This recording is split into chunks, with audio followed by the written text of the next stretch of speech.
situations, sometimes, you know, you kind of got to keep him in line. But the crazy thing is, he keeps you in line most of the time. So it's a weird dynamic. Speaking of uncles, what in the world? Happy, happy, happy, happy, happy, happy, happy, happy. What in the world? Oh, just froze. What? Oh man. Oh, what's going on? It froze because I was happy. Oh, that's my echo. It froze because I was too happy. Okay. I was like, oh man, I would have to call Auntie Kira, make sure she come check up on you down there, make sure you ain't went off the rails. She don't care, man. Remind me to tell you about that. Okay. So as I was saying before, as I was coming in, hi, Big Low. Happy, happy, happy, happy, happy, happy, happy, happy, happy, happy, happy, happy. I'm assuming this is how you're feeling. At least that's what I'm trying to portray.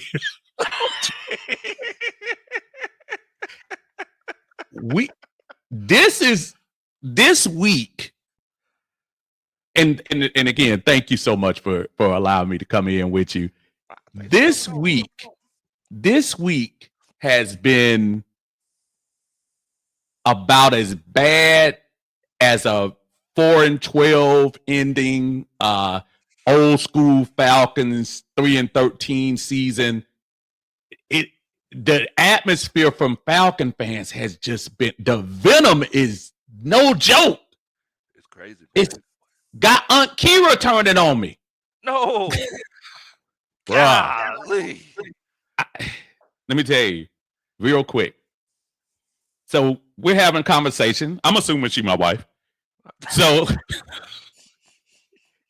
I'm telling her, I'm thinking, you know, I am a little bit of a pessimistic person. So I'm glass half full, no doubt. No, I wouldn't believe that.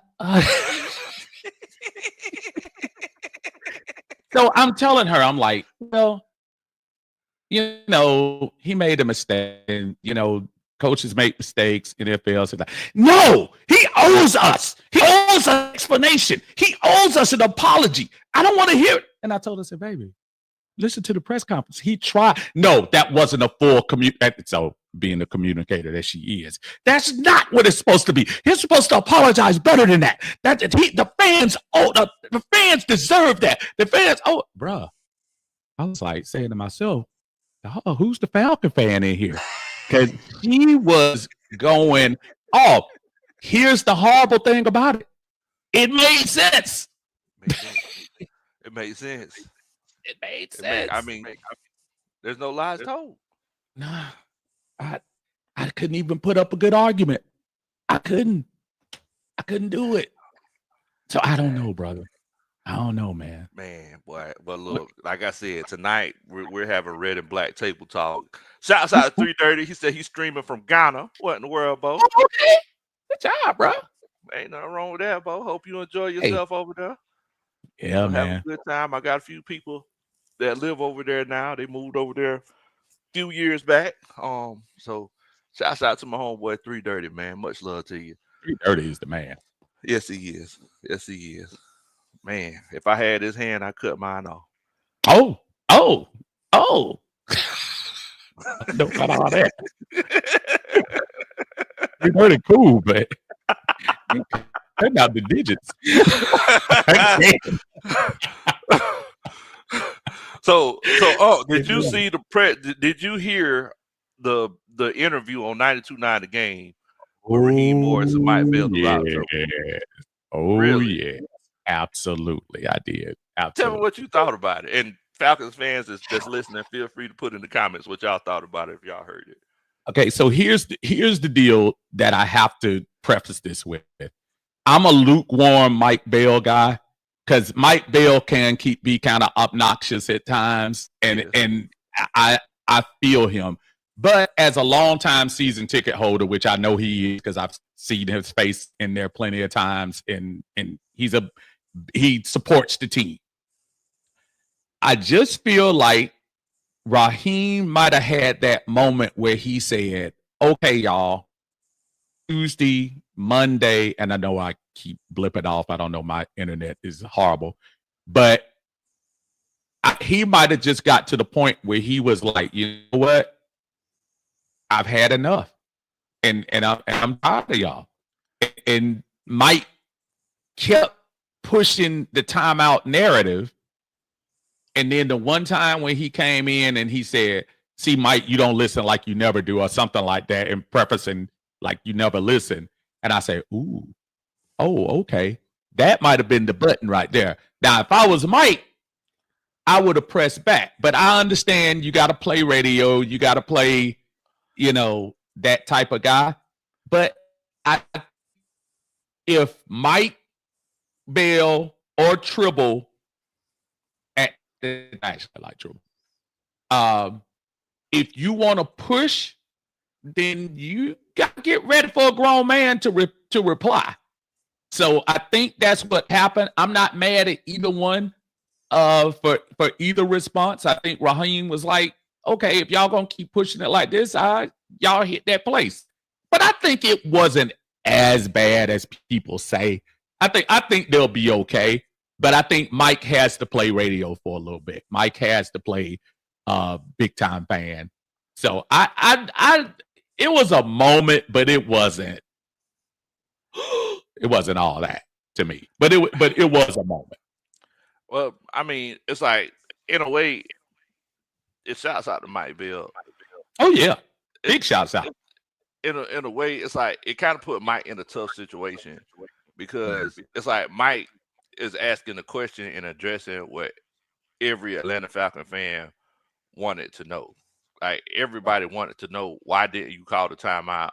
And if all of us were sitting in a barbershop with Raheem Morris on Monday morning, we would have expressed our frustration with him and said, hey man, like, you should have really called the timeout. Like, why didn't you do that? What was you thinking?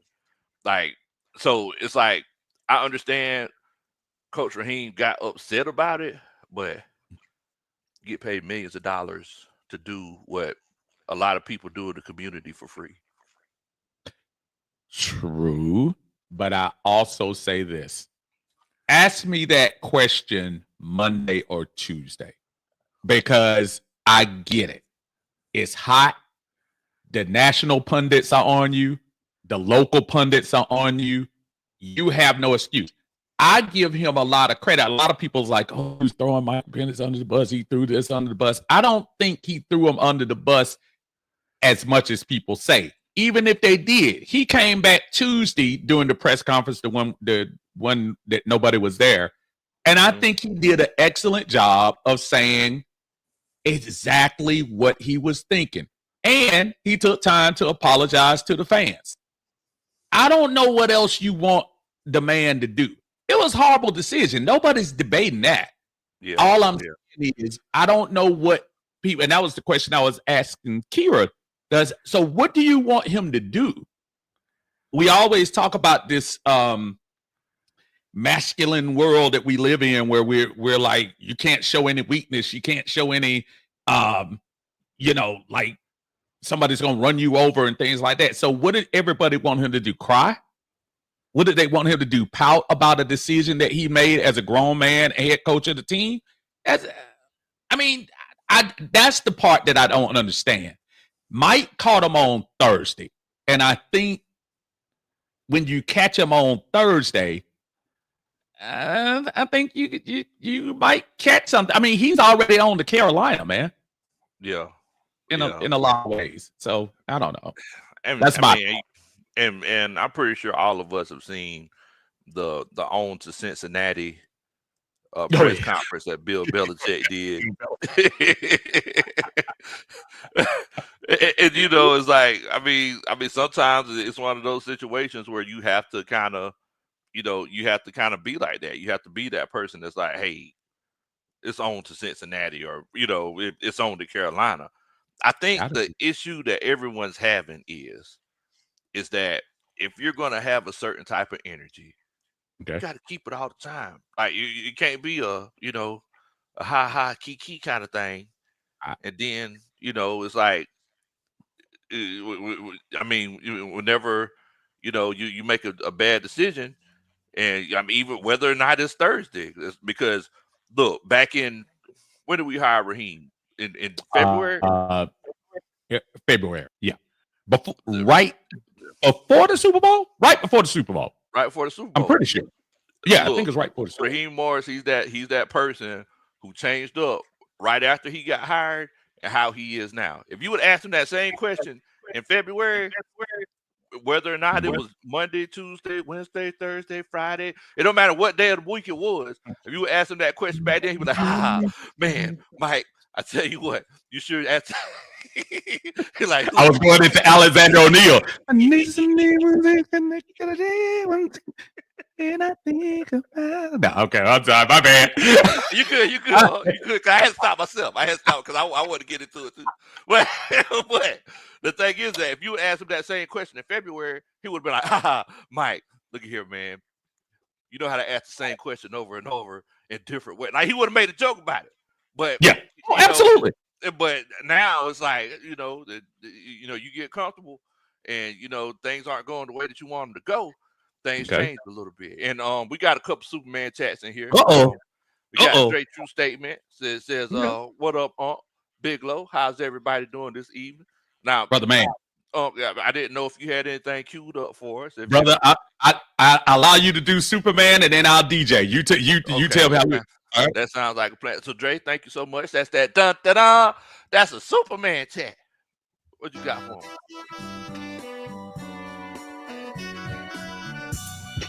St. Pete the Bucks, St. Pete the Bucks, St. Pete the Bucks, St. Pete the Bucks, St. Pete the Bucks, St. Pete the Bucks. Okay. We take that. What in the world? Okay. All right. Y'all, I don't know what to do, Steve, y'all. They just hit us with they not like us. He hit us with a okay. All right. We also got another Superman chat. Goodness gracious. When the doc says, blesses Uncle Steve and Big Low, he says, thanks for getting us the lowdown. While frustrating all around, I think the entire staff needs one more year. Dun da da. That's a Superman chat. What you got for him, Mark? Yes, it's over all of the day. Sorry that it had to end this way. No reason to pretend this season had to end someday.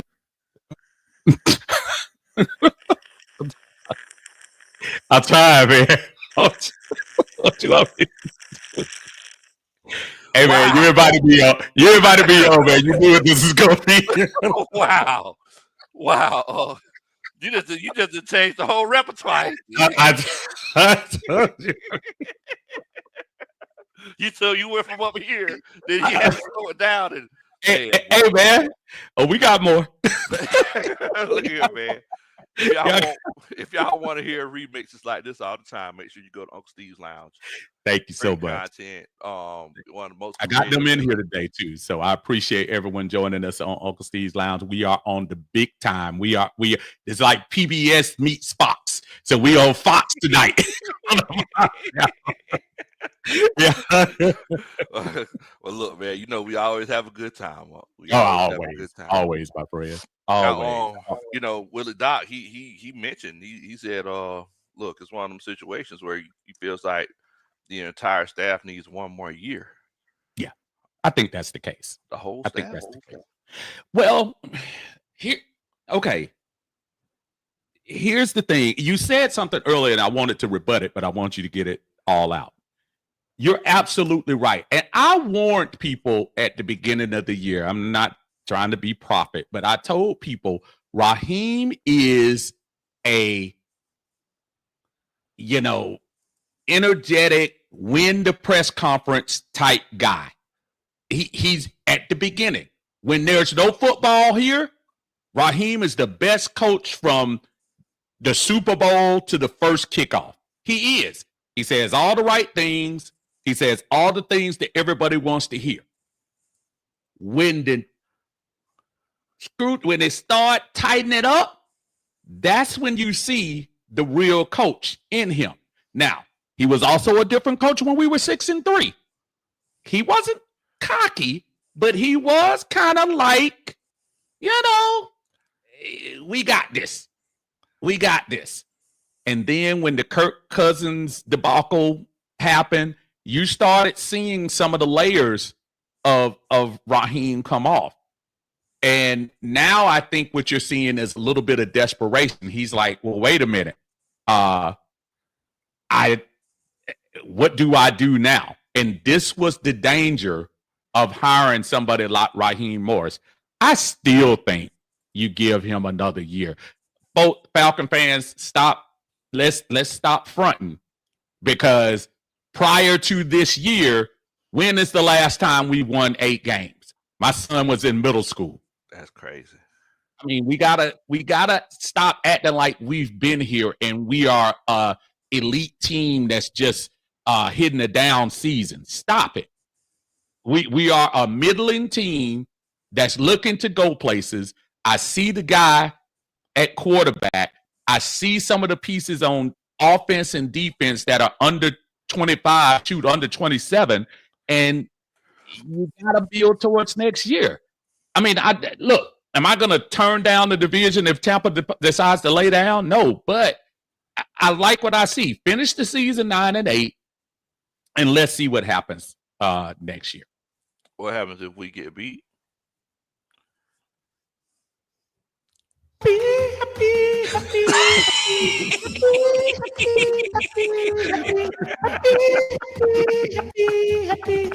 not going to take us. I'm just saying. I'm just saying. If we get beat by 10 points, end up going 8-9, and forget the last 3 minutes that I spoke about.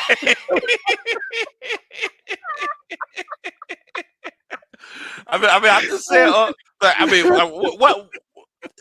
In some crazy world where the Atlanta Falcons end up losing to the Panthers and the Bucks lose to the Saints. Yeah, it's gonna be a tough. Yeah, I don't even want to think about it. I don't want to think about it.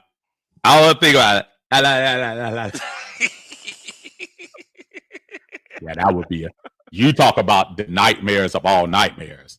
Woo! Man. That is something I don't want to think about. But reality, man. Reality sets in. I just feel like I understand people's frustration. Folks, I was yelling at the TV. I was jumping up and down like everybody else saying, time out. Don't get me wrong. I get it. The man made a mistake. He did. It's awful. It's terrible. It's any other time, if he was a 3-year coach, you would ever fluce him out of here if you did. But let's not pretend like November didn't happen.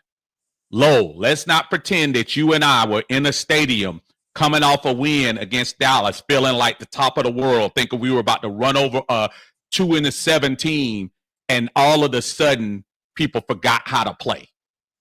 Let's not pretend like November didn't happen. I hear you. Yes, this was critical. This is your chance, but let's not pretend like everything ended.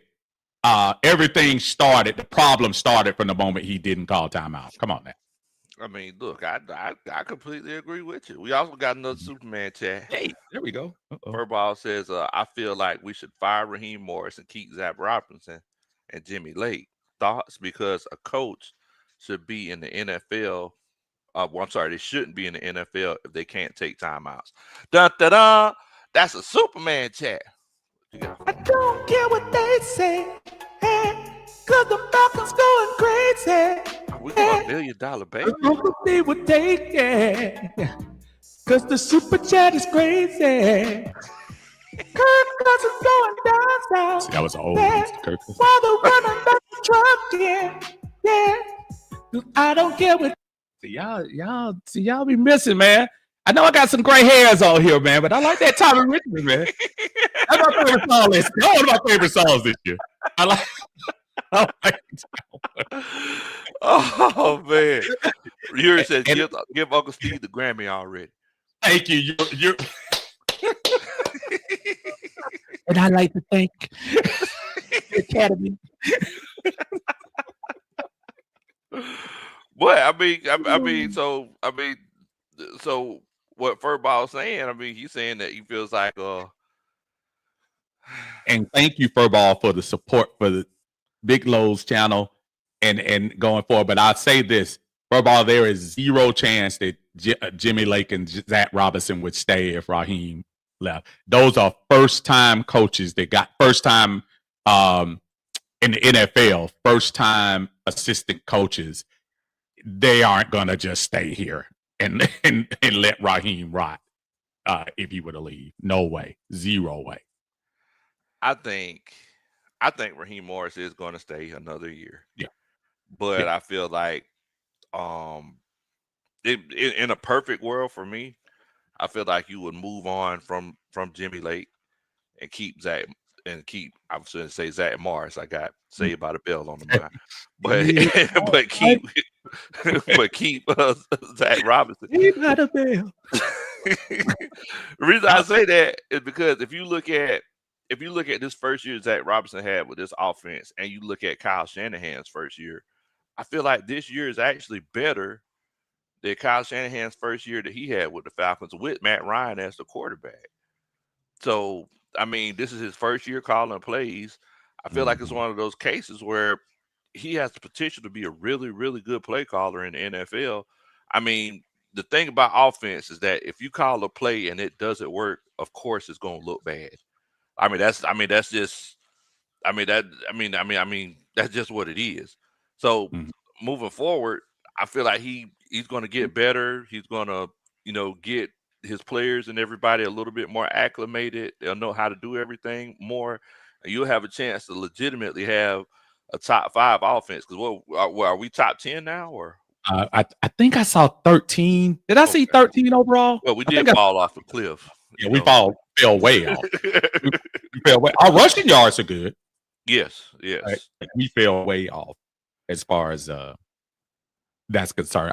The only thing I say, I've had patience with Zach Robinson. I've heard everybody come off on Zach, but I also feel like give Zach Robinson this offseason with that young man, number 9, and let's see what kind of magic he can do with that. And I feel like Low, it's one play in that game that encapsulates, oh, y'all don't realize the future's here. That one pass he threw to Kyle Pitts, folks. It's a lot of NFL quarterbacks that can't make that throw. I was talking to Low earlier this week, and I was telling him the only quarterback, the last Falcon quarterback that could make that throw, keeping it real, people don't want to hear it, but Jeff George, that could make an accurate, zip it in there throw at that time. Mike Vick had the cannon. It was a little loose, but he love me some Mike. But all right, you're gonna get us beat up in here now. You better chill out. You go look. These comments represent Uncle Steve. Please don't beat up Big Low.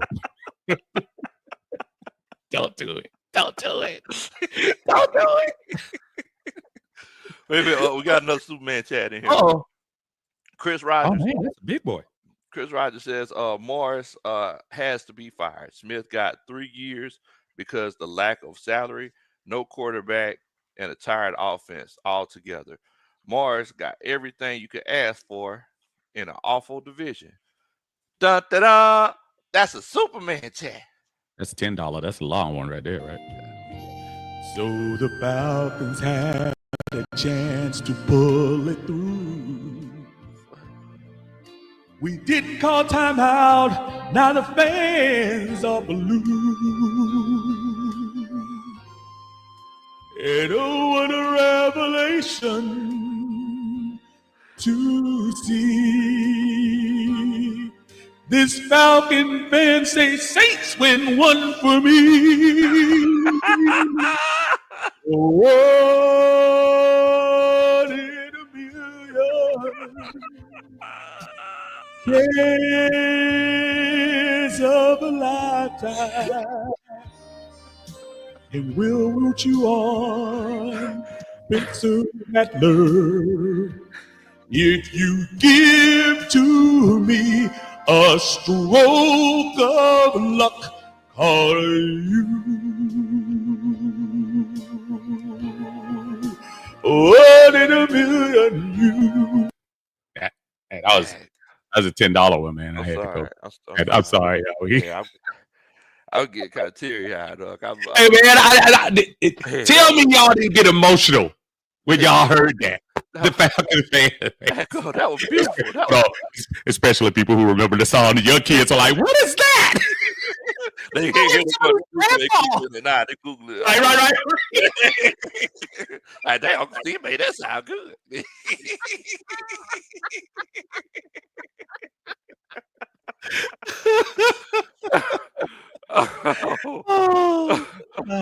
Birdball says, see, Chris gets it.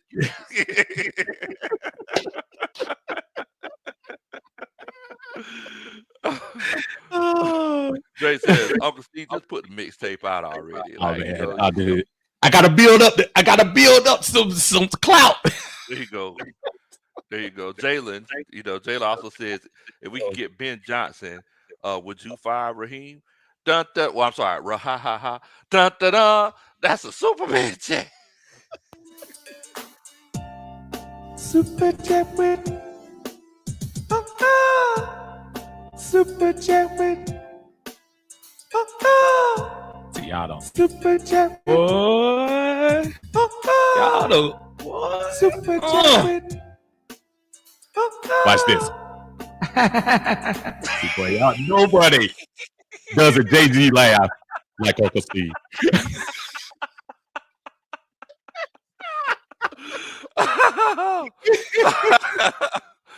Oh my goodness. Man. See, Freeman Bay, they said that what's up, Steve? What's up, Big Low, bro? What's up, Big Chuck? My point. He says 1 in a million. Man, sometimes you gotta. Sometimes you gotta pop out and show them. Gotta pop out, man.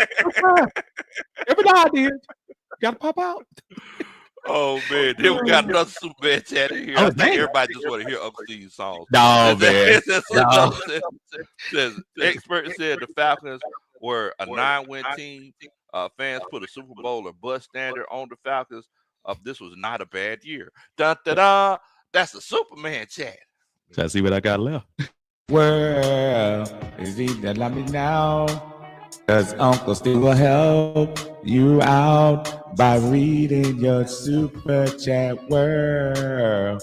Is he that love me now? Could you can get me out, by reading your super chat world? Man, I remember when that came out, man. Yeah, boy. Music Soul Child did a version of that. Oh, he did? Yeah, well, he did. He was singing over the track, but then he did the, he did. Man, people I was like, man, he was Soul Child. He was that dude. Oh man, that was that guy. I mean, I know, now he's the, reality TV star, but before all of that, when we came out with that I Just Want to Sing album, man, music was that dude. Let me tell you something. Music Soul Child. That, woo, boy. I've tried to tell you. Boy, you know how many girls numbers I got singing love to him? Oh man, I just did karaoke with my wife, and I sang I love you to the hand. Oh yeah. As long as you love. Oh man, that was some good stuff. Yeah. I'm sorry. I'm sorry. That listen, I'm telling people, don't give up on. Well, I want you to do one of your polls if you don't mind. Okay. You know what? I'm gonna give you the honors. I'm gonna give you the honors. Well, okay. I can't do it like you though. But what I want to ask is, division or not, do we keep Raheem Morris flat out. And not just because of the timeout. And take the whole season, folks. We're 8-8 right now, which is better than we've been in 7 years. 8-8. Will you keep Raheem right now? If you want to keep Raheem, put a 1 in the chat. If you don't want to keep Raheem, put a 2 in the chat. I just want to see. There it is. That's why I said, look at that. That was perfect. That was perfect. Do that it. Was perfect. You got that Alex Trebek about you when you do it. Okay. Okay. So what we seeing right now? All right. So it was 1 if we say we do want to keep him. If 2 if not. Okay. Yeah. All right. So Life with Options, great name. Okay. Put 111 ones in here. Says he does want to keep him. Michael Hewlett says 2. He says, hey, ho, ho, ha, ha, ha, a key, got to go. Slim Dollar says 1. He says he want to keep him. He says it's cheaper to keep him. Wait. Wanted Track Star says 2. He says, no, you got to go. You got to go home, but you got to get up out of here. Jack Bo says 2. Said I waited much too long. Said you got to go. Gotta go. Freeman B and Trey Murphy. They say 1. B Tuck and Corey Chapman, they say 1. Anthony Booker says 1. Tyler Russell says 2. He says he's ready to move on. Okay. Calvin Nelson and Triers, they say 1. They want to keep him. Breezy, Breeze 1500 and Kenneth Kellett. They says 2. Warded Track Star, they put 2 in here like 5 different times. So that's for emphasis. That don't count. Trey Murphy, they all say 1. They. So I mean, you got a big bag. Deshaun Carswell says 2. Move Verbal says move on. Antoine Wartime says 1. He said for at least 1 more year. So I mean, we got a mixed bag, like. Which is good though, and that's what I'm saying. I'm not mad at anybody that's upset about Sunday night. We had an opportunity to put Atlanta back on the map. Falcons win that game. Falcons get all the press this week. Falcons are in the driver's seat. The Benz is probably popping. You probably can't. You probably close to a sellout this weekend, but. I understand. I understand why people are upset, though. I really do understand it. You got to win, man. And when you are the reason for it, your young rookie quarterback in his second start on the road. Think about what that did for Michael Penix's cachet.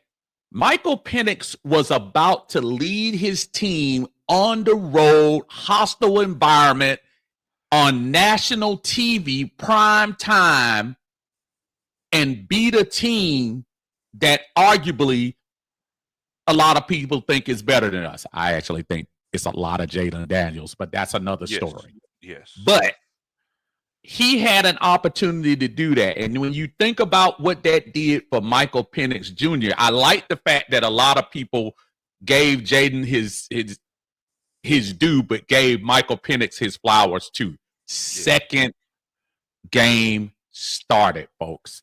That wasn't Desmond Ridder in Baltimore.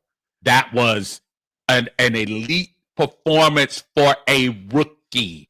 Let me keep in mind, I know he threw an interception on the first play, even though I don't think the wide receiver ran the right route. Yeah. But I think he played well. Did he miss some throws? Absolutely. Second start in the NFL quarterback. Those throws will be gold next year. Watch. Watch and see. Look, if he connects on half of those throws that he connected on, that he missed on Sunday night, it's gonna be some tough times. There's gonna be some tough times for a lot of these defenses. We also got another Superman chat. Would it not? He says, but 2025 season playoffs or bust. No excuses. Da da da.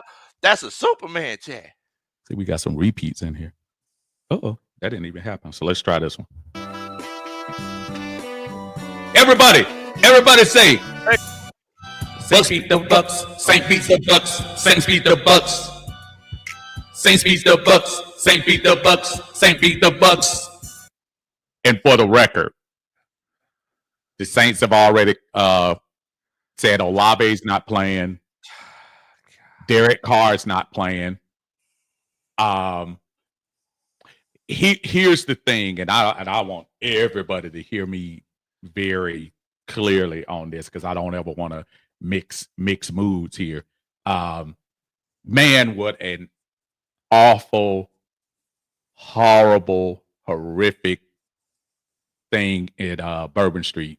Yeah, Couple of days ago, man. Just prayers go out to those folks there, man. I know we're in a world where people want to show videos and things like that, man. I'm one of those guys. I'm kind of probably a little squeamish on things, but man, that was just a horrific thing.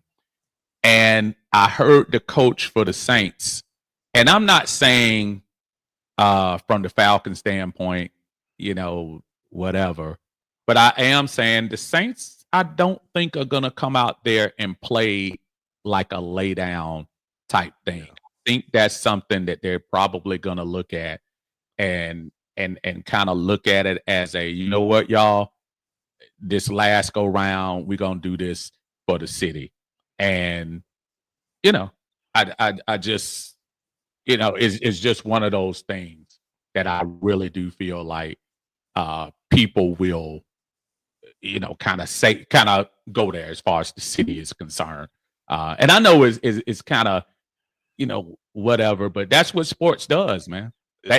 We think about Katrina and they how they did with that as well, man. It those are things that happen, man. Those are things that happen. It's realistic. And guess what? The first thing, 9/11 was the first thing everybody did. Yankees, Mets. 2,000 people died. Yeah. Next couple of days, sports goes on, and people find motivations for things like that. So I'm not saying that in the sense of for the Falcons, but I'm saying from the sense of the Saints, like there is a thought of mine that they might not go out there and just lay down during this. I don't think they will. Yeah. And I completely agree with you on because man, that's a terrible event, man. And prayers to everybody and their family. And it's sad whenever you just can't go to like a public gathering or a public place, and you got to worry about stuff like that. That senseless violence, man. And Senseless. Just like you said, hopefully they kind of rally around the city, and the city rally around them, and they can pull off a miracle win. Absolutely. And, another thing to keep in mind is that, you got the interim head coach who's trying to fight to keep that job. That's right. I mean, look, it's not a good look for him to just come out there and have them, just roll over and die. You know what I'm saying? So, I mean, that's definitely something else to keep in mind, too. We also got another Superman chat. Greg, shouts out with Greg with the custom kicks. He says, what's up, gentlemen? It's Do-Rag Era officially here. Regardless of the chatter, we are one healthy, cool kick away from the playoffs. I'm a realist. I can't knock it. Dun, da, da. That's a Superman chat. Yes, it's over. Hey man, you only got 8 spots. Sorry that it happened. Oh, actually, I missed one. I'll get that next time. No reason to pretend this season. Smooth sounds of Big Low and Uncle Steve here on Friday night.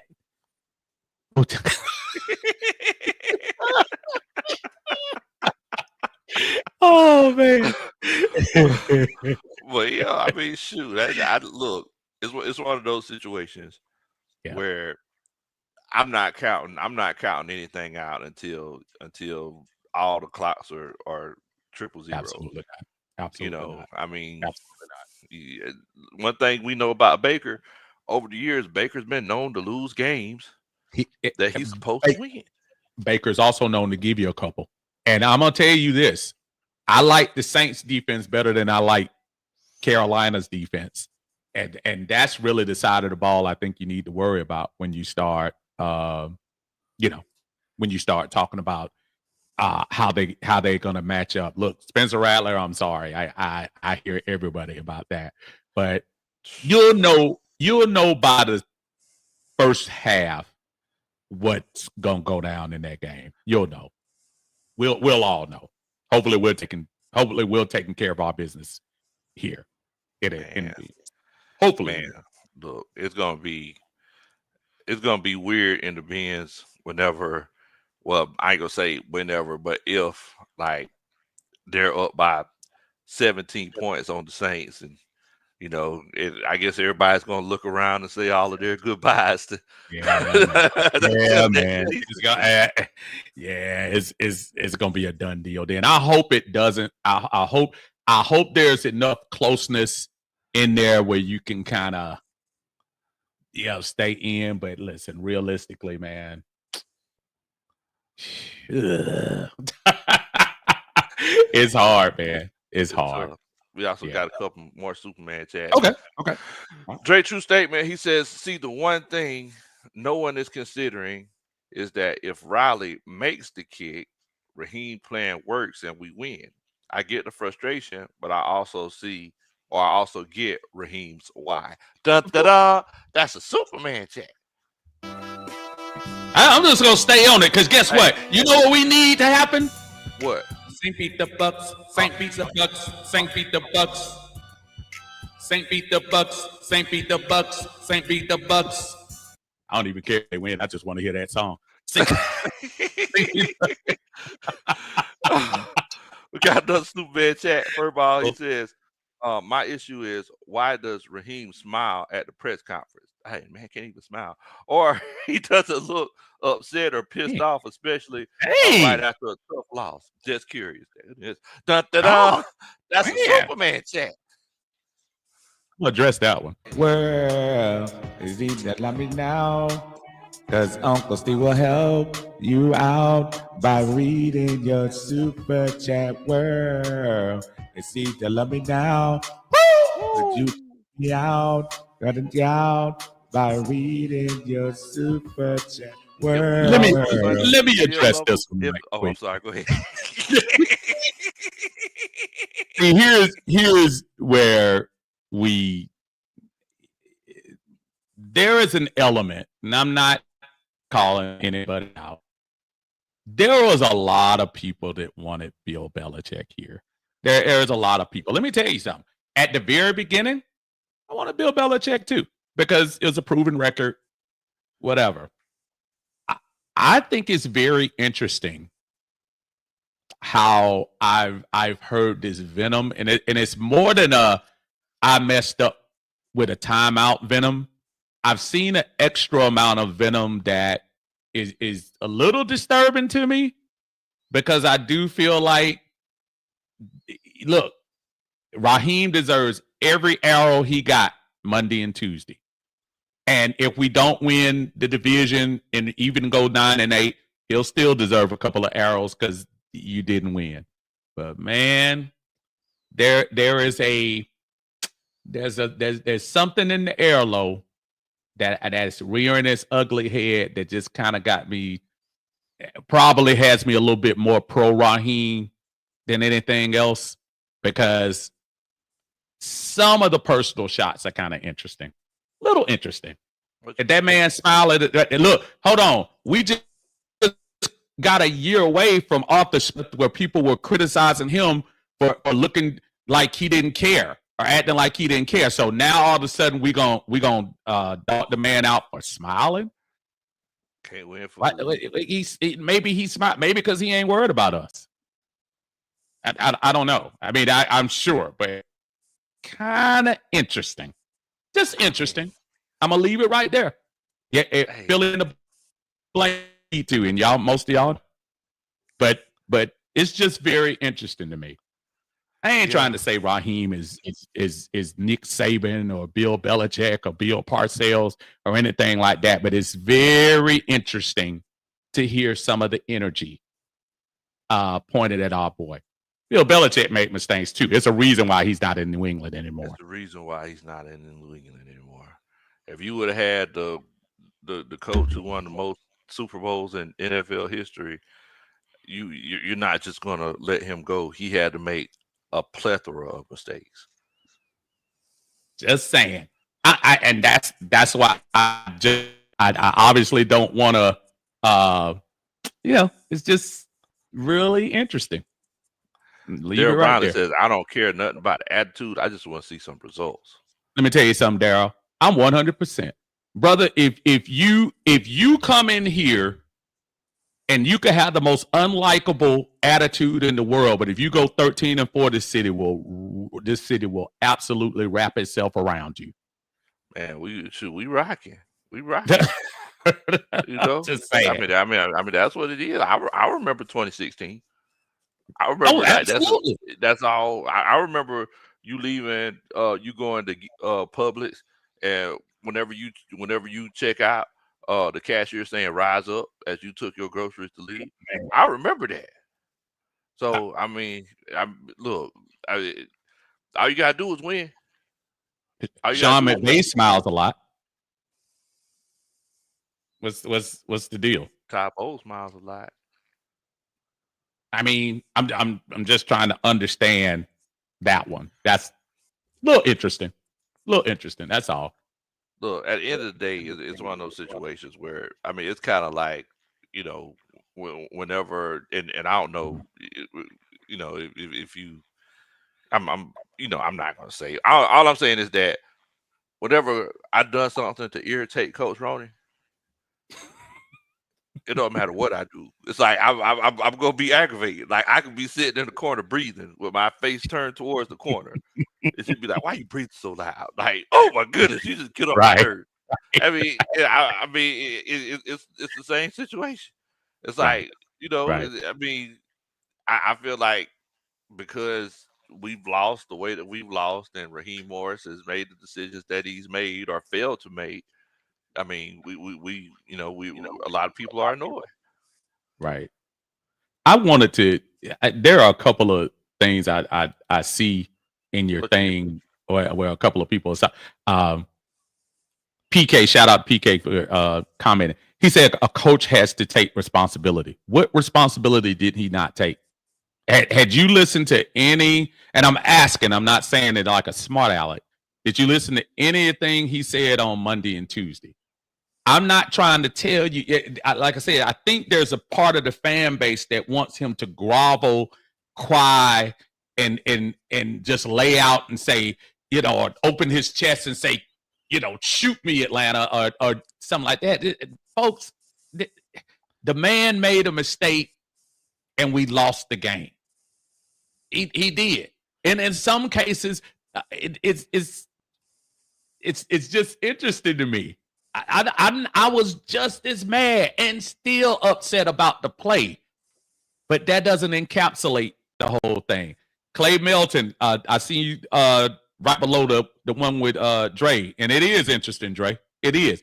Fired a 21-27 coach, hired a 21-38 coach. Here's the problem, Clay. I understand what you're saying. This was his other. He had not been a head coach since the early 2000s. Y'all act like the man was a head coach in I say early 2000s, early 2010s. He waited dang near 10 years. He got a chance to go on a Super Bowl team here and a Super Bowl team with the Rams and won. He got a second chance, just like Eric Mangini, just like some of these other slugs we keep. What's the cat? Jeff Fisher. Fisher. Jeff Fisher.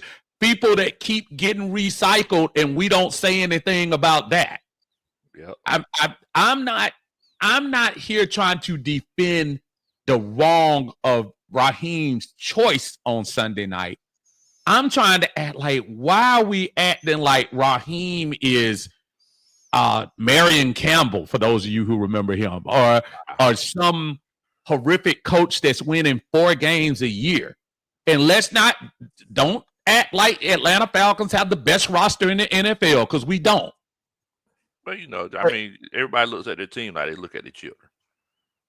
Yeah. It's like you look at your team and you said, man, shoot, that's the best team in the world. Same way you look at your children and be like, man, boy, that's the prettiest youngin in the world. Like, somebody else will look at them, they'd be like, yeah, it's a kid. But you look at your own and be like, man, that's the most beautiful child in the world. Absolutely. So I'm just pointing that out, not to start controversy and things like that. I just say, again, it's very interesting. Energy is interesting that we've had this week. I think just some of the stuff that I'm hearing where people saying, look, man, I got a lot of time dealing with after Falcon losses in my lifetime. Folks, this ain't the worst of it. No. This is not even close to the worst of it. You know what the worst of it is? Because obviously we have a lot more voices, which is awesome that we hear people's opinions and we awesome here. But folks, I'm trying to tell y'all, I guarantee you, this ain't the bottom for the Falcons. Man, well, I heard somebody say, this is the worst loss in Falcons. What? No. What are we talking about? No. What are we doing? The worst close loss? Because, we could go back to that Dallas Cowboys game in the playoffs. Man, stop. That's not even, we didn't even talk about 2016. I'm talking about that. Well, I'm sorry. I want to break up the bad. Yeah, but you're right, Lo. And people are, again, let me make sure I'm on the right side of this. Horrible decision from Raheem. But come on, y'all. Webb says, come on, don't. We didn't have the best team, but we had one of the best, and Raheem destroyed it all. So he did. He destroyed everything. Hold on. He went out there and threw 4 interceptions against the Chargers. He went out there. How did Kirk Cousins look in the New Orleans game? Low, me and you were together. I think we saw that together. Yeah, that was tough to watch. So also Raheem, who left him in there. This is true. This is true. Now that New Orleans game, that was the first night. That's whenever the loser streak started. So we were all okay, he just had a bad game. But as it continued, it's like we were all looking around like, hey, coach, you might want to pull the plug. Like, I think he did what most coaches would have done. Though we're very, very quick to make decisions. When Peyton Manning was struggling down the stretch that Super Bowl year, and they put in Brock Osweiler. Now, we know Peyton was also hurt. Yeah. But there was also a part where Peyton had enough acumen in his repertoire, in his career, where we gave him an opportunity to get out of it. Did we wait one game too long? Maybe. Because that Raiders game was a split second from going the wrong direction if Jacoby Myers could catch. So yes, Raheem needs to know how to evaluate and make decisions. Then I get it. But from the cheat seats, y'all, I promise you, it's easy to point out the flaws. It's easy for us to do it. And I'm talking to myself. It's easy for me to say, "Damn, Raheem, what you doing?" At least he explained it. At least he apologized to the fans. Some of y'all act like he got to give you his left arm. Come on, man. Now, look, if this was, let's be honest, if this was 2023, you wouldn't have got no apology. No, you wouldn't have got no apology. Like, let's keep it a buck. If this was 2023, Arthur Smith would have tried to explain that out of his yin yang, and he would not have said, "My fault, I'm sorry," nothing. The most humble I ever seen Arthur Smith look was pretty much after that press conference against the Saints, because he probably knew he was trying to figure out whether he was going to ride in the exit row of the plane or in first class like he usually does. So again,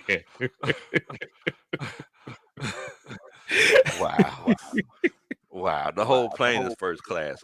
The whole plane all is right, well, first class. throw him in the closet.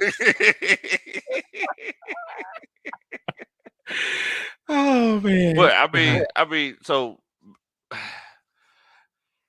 and I think you agree with me. I think it's one of those cases where Raheem Morris, like, I mean, he has had his share of faults, like the whole defensive situation.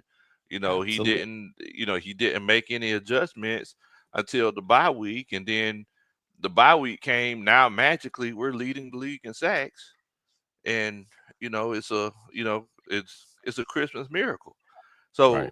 The situation with the quarterback, not playing Michael Penix in the preseason, the situation with the timeouts, having Young Wei Koo play injured for half the season, Most and of the season, and not even getting somebody to come in and kick, because just like multiple people mentioned, if we would have gotten a Young Wei Koo kick, we would have been in the playoffs right now.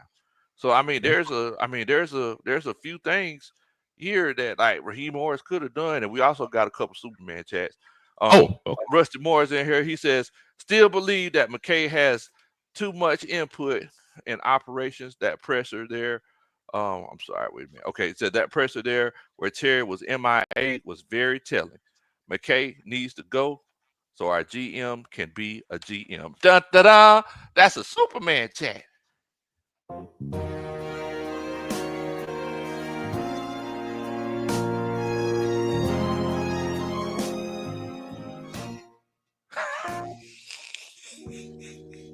How could you know I love you? No matter what you do. I knew I was leaving one out.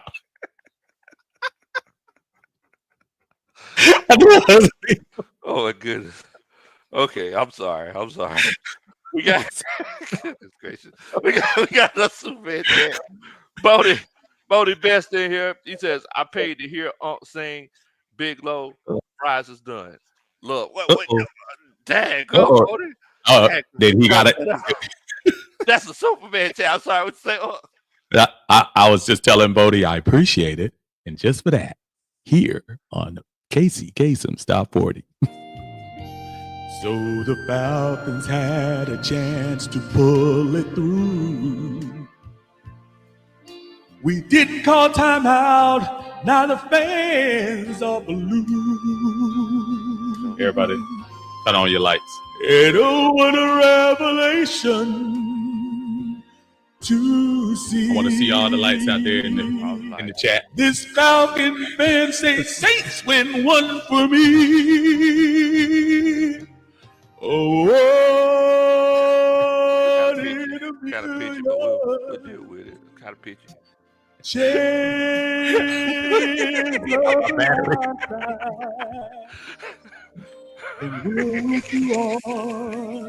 Spencer Rattler, if you give to me a stroke of luck, call you. One in a million you. Yeah, I'm gonna tell you, kids, if y'all don't know that song, One in a Million You, Larry Graham, one of the most what do you say, Lo? One of those type songs. One of those. What? So you know what I mean? So soulful. Man. So soulful. Man. Even Bodie had to come on here and put Daggone. Man, boy. Oh man, boy. It shouts out to Bodie. He came over here, he washed my truck earlier, but he didn't vacuum it. I don't know what's going on with Bodie. Shout out to Bodie, man. I don't know what we're gonna do with him. See, I was about to hire him.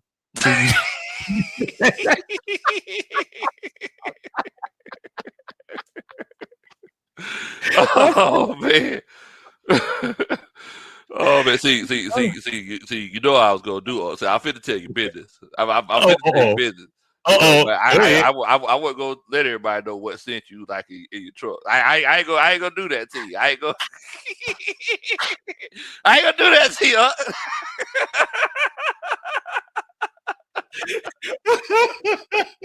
That's you. That's you. Your thing. If you want to tell them, you can tell them. But I ain't gonna put you out like that.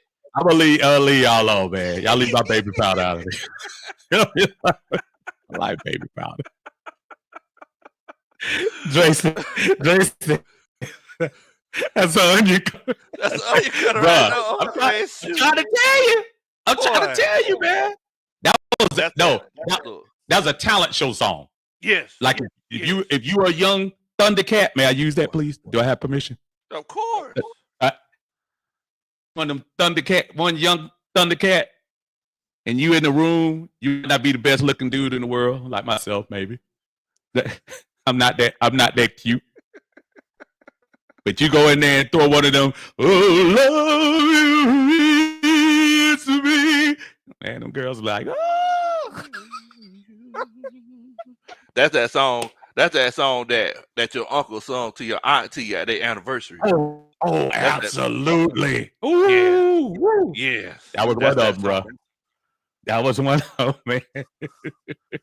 That was that song. Antonio Watkins says, "Hey, Larry Graham." He says, "Y'all on one. Love it." Hashtag rise up, shout it. You're gonna have to make this a short, Low. Got to. And then Bodie, he says, truck smell like sexual chocolate. Sexual chocolate. Woo! Woo! Boy, good. Nah, it don't smell like sexual chocolate. Like I said, I ain't look. That's other thing. I ain't gonna do it like that. Miss Juanita Hill came in here and says, "Y'all are hilarious." One in the middle. What's going on, Miss Juanita? I love it, boy. You got off with that one. You got off. No, man. I'm just here to be Robin to Batman. That's all. Hey, nah, man. Hey, Batman.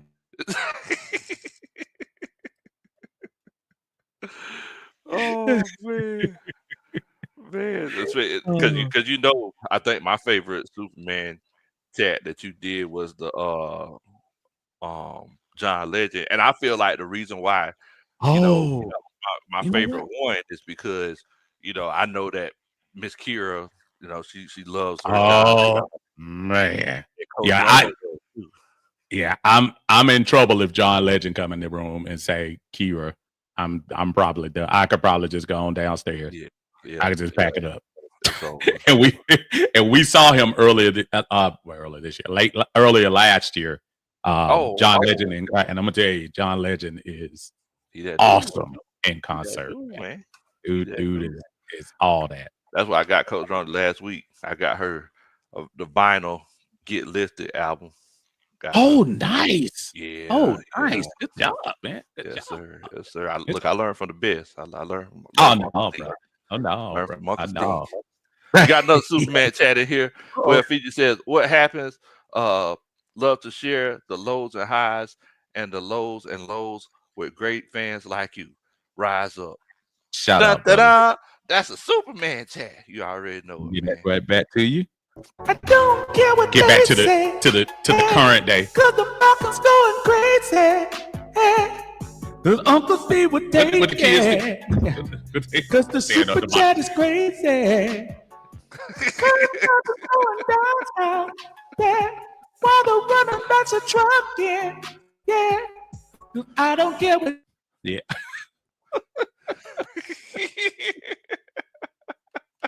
I'm losing my mind. Where Fiji is the man.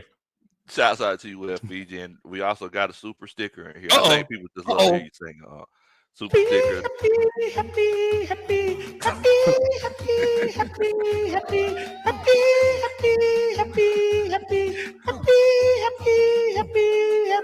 My bad, man. I missed it. I apologize. You good. You good. Granddaughter also share Uncle Steve's channel. Make sure that y'all go. Thank you so much, man. Thank you. Like I said, great content. If you want to hear stuff like this right here, make sure you go to Uncle Steve's channel. Thank y'all. Great Appreciate content. And look, it's a beautiful thing, man. Beautiful Yes, thing. man. So Yes, it I is. mean, so Yes. it's like we mentioned Michael Penix a little bit earlier. Yeah. So what did you take from Michael Penix's first start? I'm sorry, not first start, but his first primetime start in the NFL in a big game. Like what were your takeaways for it? I know people. I love the fact, and I mean this. I love the fact that he threw that interception early because you were going to find out a lot about him afterwards. First, to your point, prime time, jumping on the stage, he threw that interception. Falcon fans' heart sink. Oh Lord, here we go, Kirk Cousins again. But if you noticed, yeah, he missed a couple of passes, but he never blinked. Never. He stood in the pocket, even a couple of times where I was like, move a little bit, bro. But he stood in the pocket because he said, I'm not going to lose the velocity on this throw I need to make. I'm not going to lose that. And he wasn't scared of the moment. And by the time you saw the end of the game, you realize this young man is going to be something different, Atlanta fans, whether you're a Raheem fan or not. But Michael Penix is going to be something special in Atlanta. And I know the first left-handed quarterback everybody going to run to.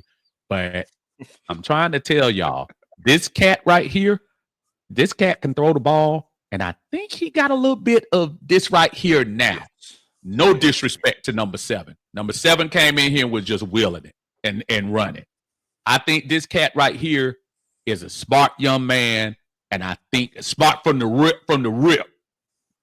7 will tell you in a heartbeat he wasn't there the first 5 years. Exactly. But number 9, we're gonna benefit from number 9, y'all. We'll benefit from number 9. We're gonna benefit. And I'm glad that you made your assessment.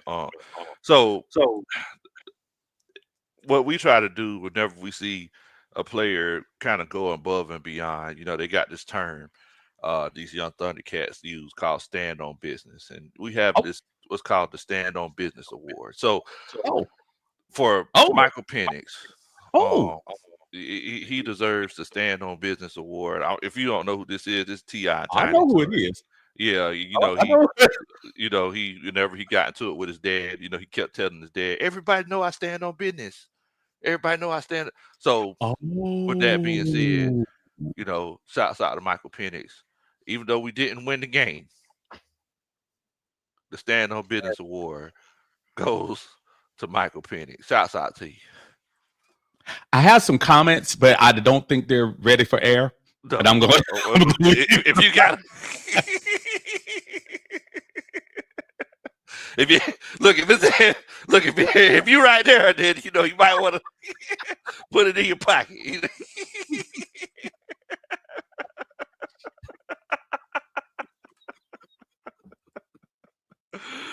Oh, yeah.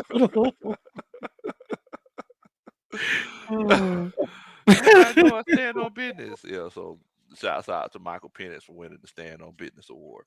Okay. Also, I completely agree with you. I didn't see him make any bad reads on Sunday. Yeah. I know that interception. Hopefully, Hopeful says that you're getting naked for now. But I didn't see him make any bad reads. The only issue that he had was he missed some throws with guys that he hasn't really worked with. So I feel like with that being said, after he gets some more time with those guys and he gets a chance to really, get a chance to throw to these guys during the offseason and hopefully play some preseason games. I know Raheem Morris stood on business in the preseason and said, as long as I'm the head coach, we're not going to be playing preseason games, and we've seen how that turned out. That's where that arrogance comes into play again. But I really feel like you have a chance to have a Pro Bowl caliber quarterback for years to come, especially in the NFC. If you look at the NFC right now, I I think the future is gonna be Jaden Daniels. I'm gonna tell y'all right now. We got beat by a Washington team, but I'm telling y'all right now, they better hope and pray that young man doesn't take a wrong turn when he's running. Because if he doesn't, their team is in trouble. Because and this is no disrespect to Washington, they won the game, but in the second half, I sat there and I told my son, I told Tyler, I said, Tyler, Jaden Daniels will not let that ball go. Did you see B Rob get the ball a lot in that second half? B Robinson? No. Did you? No. You didn't even see McLaurin get the ball because, well, for one, AJ had him shut down. And two, Jaden Daniels was going to have that ball in his hands the majority of the half, and he beat us single-handed, in my opinion. I think he did. And Penix has a chance to be one of those guys. Look, man, at the end of the day, I just love the way that he plays. I love that he's not pushing, running. I love that he doesn't hold on the ball too long. He makes all the great reads, and he literally has the arm to throw. He can touch any part on the field that he wants to. So, I mean, look, with that being said, we legitimately have the quarterback of the future because, I guess, if he would have hit half of those throws, we could have put up 35, 40 points easily. You said it. You said it earlier. If another, unfortunately, anti-Raheem thing, knowing when to put that guy in. Think about if Penix goes in after New Orleans, maybe. Just when you see it going downhill. How many press conferences did we say that he have to come up there and defend Kirk? And at some point, as a head coach, you got to say to yourself, I got something over here under wraps, and all I have to do is let him go. But I'm still being loyal to this guy. Yeah, don't worry about the $180 million, y'all. We'll get over that. The salary cap probably going to go up $25 million. We're going to spread the balance money out. Don't worry about all that. Let the GM worry about that. We're going to be fine. Okay.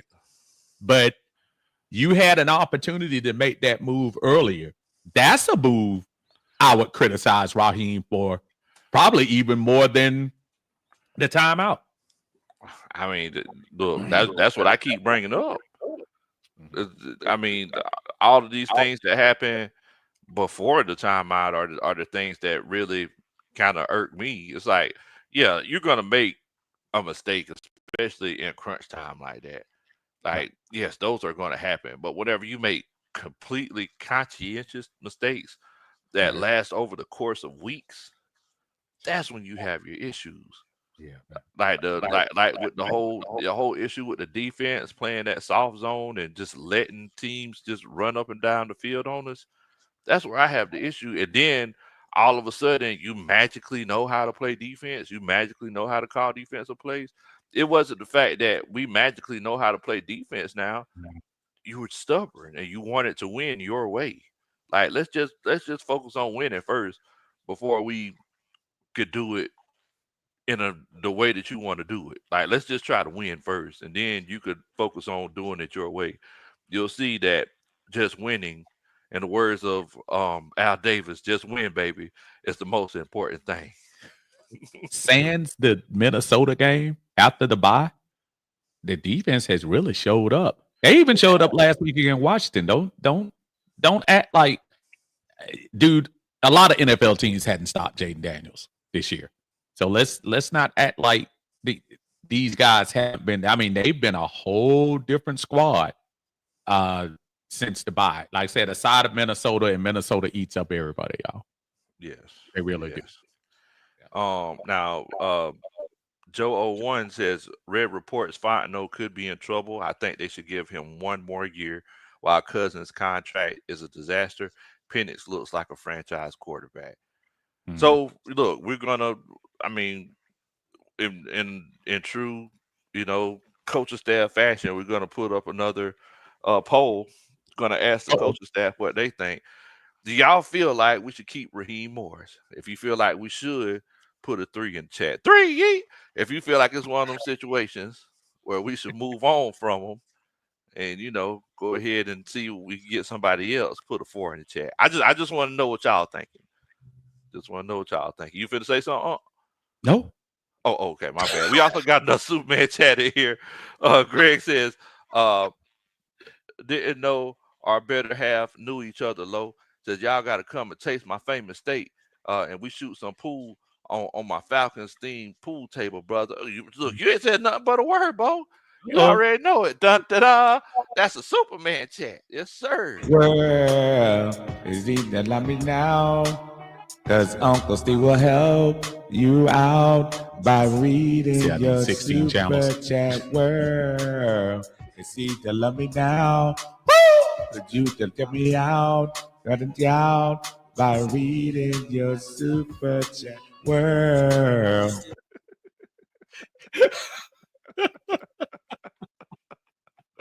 You know what? Oh,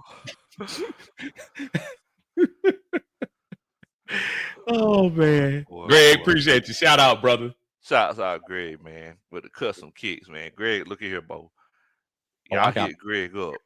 Uncle Steve got some kicks that I've still been trying to take from him. dude, I got He 2 pair. got I got 2 pair. He I got got 2 of them. 2. I've been trying to get them off of him for the last 6 months. Every time I go by there, I be looking around, trying to find them, but I can't. He be hiding them somewhere. Greg, I like the commercial with the album. No, my brother, you got to get my son be wearing those shoes too, man. You be wearing them?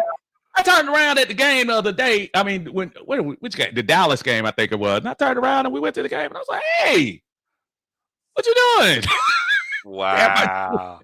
But shout out to Greg, man. Greg getting some commercials from my son as well. So, Hey man, look, you can't beat it. Can't beat it. Uh, Shouts out to Larry and the Dixon Way in here. Larry! I make sure y'all show the Dixon Way out. I'm subscribed to him, so you should too. That's what Larry always say whenever you come in his chat. He be like, I'm subscribed to him. You should too.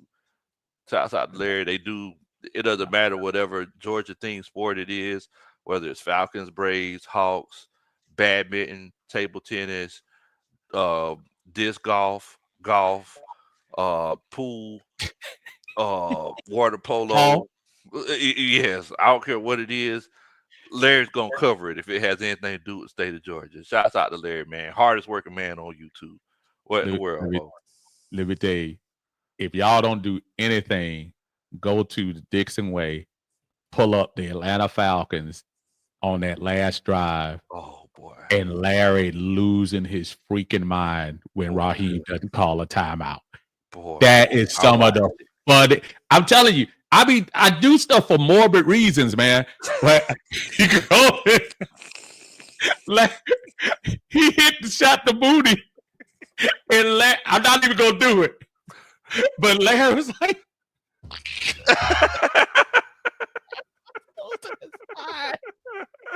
Larry was losing it. Boy, funniest stuff you ever see. Y'all go to the Dixon Way, man. Larry be in it for real, for real. Shout out. All right, so let's see what everybody votes were. Let's see. So I said put a 3 in the chat if you feel like we should keep Terry Terry F. Baby. If you feel like it's one of the situations where we need to move on, put a 4 in the chat. If you done, put a 4 in the chat. James Overton says 3. He said he wants to keep him. Jay in the truck says 3. He says, look, he said he wants to keep him around. Mm-hmm. Adrian says, you could bring in Cam as a backup. Oh, I think he's talking about who? I guess he's talking Cam Ward.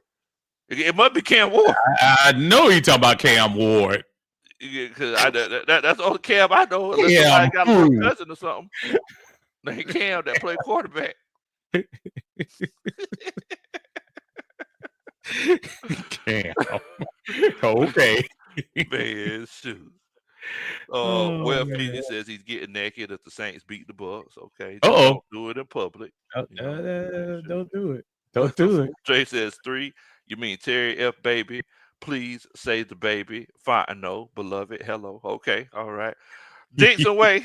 Larry says 4. He says he's done. He says he's moving on. T. Terry says 4. Breeze says 4. Kenny Collette says 6. I don't know what the 6 is. 6. I'm confused, kiddos. Let me know. Tay-Bro says 3. Jada Truck says TF baby. Okay. Clown says 4. Big Low says get Raheem out of here. Okay. Well, I'll talk about Terry Fontenot. Let me know about Terry Fontenot. Every season says 3. He wants to keep him. Joy says 9 and 8 feels so much better than 8. Boy, who you telling? Okay. Every season says it's too early. So look, it's one of those things. It's Kenny Collette says, yes, Big Low Ritter is that amazing. Keep preaching, brother. Keep it right there. Keep it right there. Because that's my boy Kenneth. Kenneth holds the flame for Desmond Ritter, thinking he's coming back. And Kenneth is one of those dudes. And I think he really wants him to come back. What can Des do? Yes, he can. Hello. What else? I believe Des can score if he doesn't fumble on the 4. I believe Des can fly. Des can fly. Des can fly. Des can fly. That's what I need. That's kind of. I'm gonna get the back. Oh man. Jason West says I need to hear Raheem is Oh man. Wait a minute. I might have to bring that back. Wait a minute. Yes. Man, we got into that territory. This is where we at now. This is where we at.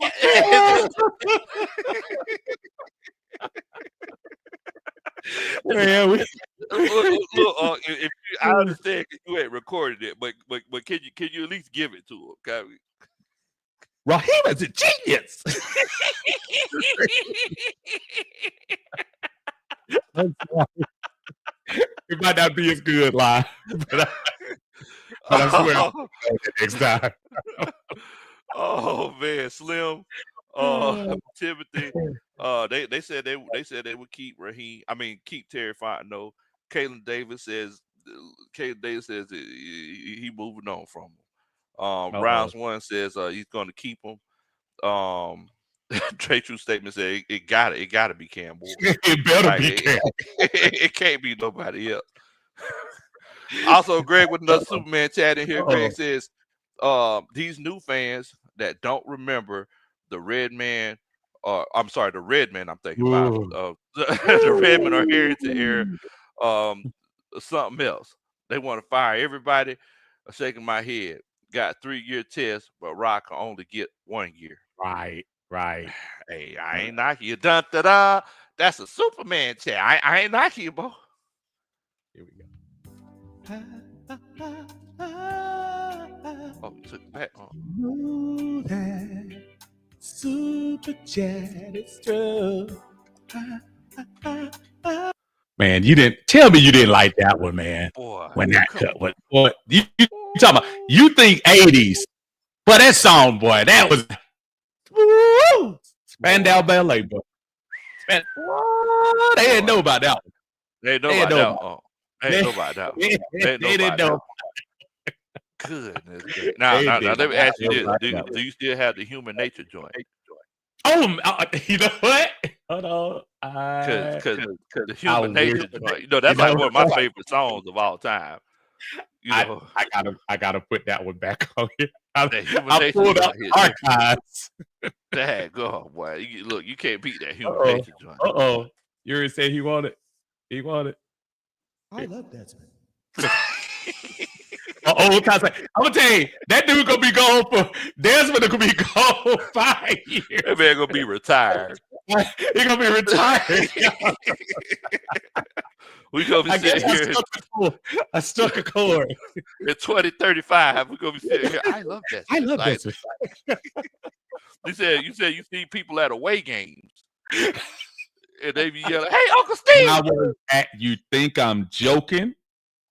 I was at Philadelphia in whatever they call that stadium, and I was going down to my seat, and somebody I had no idea was said, "Uncle Steve, I love Desmond," and I was like, "Wait a minute."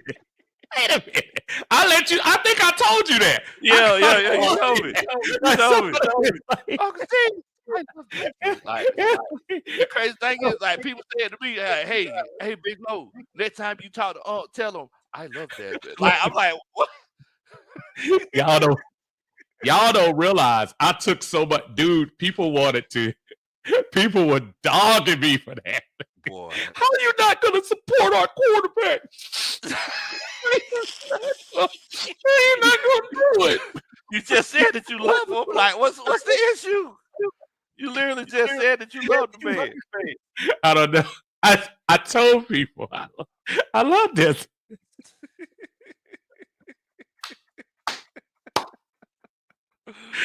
Boy, I had a that great one right time. there, boy. That one to this day, that was living on in it for me, huh? Yeah, That I'm trying was to living tell on in you. it for me. I see. Yeah, Eagle Stadium. The link. That's what it is. The link. Oh yeah, the link. Yeah, that's where it was at. Mhm. Dixon says, "No, I love Kurt Sounder." You know what? I did have a I love Cousins, but I ran out of room. Dre said, "Not enough." Absolutely. Dre, if you would have known the vitriol I was getting for, boy, yes, look here. They were after me, man. But see, the crazy thing is that these are the same folks that got upset with me. I started a petition to get rid of Marcus Mariota, and people were like, I remember. How dare you say we need to get rid of Marcus Mariota? He just had a baby." I'm like, what does that have to do with anything? He's on a contract. Like, I remember. like, what? And look, y'all don't know how contracts work. Look, he left at his own. He didn't even need to. Y'all sit here trying to get this man to stay. The whole time he tried to go. Like, y'all obviously care more for him than he cares for you. Oh, man. People like, man, Low, how dare you do that? That man, he just had a child. He just had a child, Big Low, and you're going to sit up here and say, we need to get rid of him? Man, let me tell you something. For all the folks that fell for that, well, my little girl, she said, I got cut. I was, oh no. Oh, you ain't right. You ain't right. Don't even do that. Don't even do that. Because there's still some thespians out here. Don't even do that. My little girl, she just looked in my eyes. And she said, "Daddy Des, do we have a job now?" And I just looked back at her and I said, "Time to go, because I can't throw."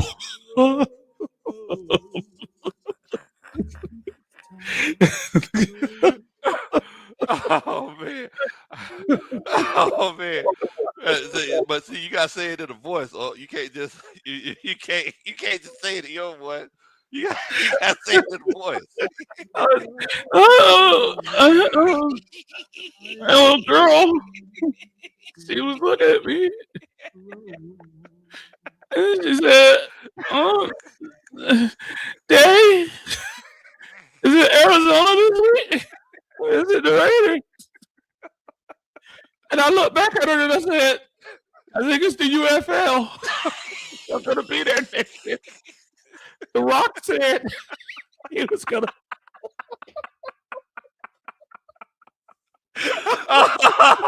Oh man. Oh my goodness. Boy, I can't fool with you. I can't fool with you. even though the man literally made more money than most people make in their lifetime in 2 years. Dude, he's fine. He's fine. He's good. He's fine. He's Y'all good. feel for that. Yeah. Us, you the one. Ain't nobody. you brought all that up. My heart went out to Desmond. Okay. Okay. You see the sincerity in my eyes. Okay. I mean, look, I know that you love Desmond. I already understand. You know.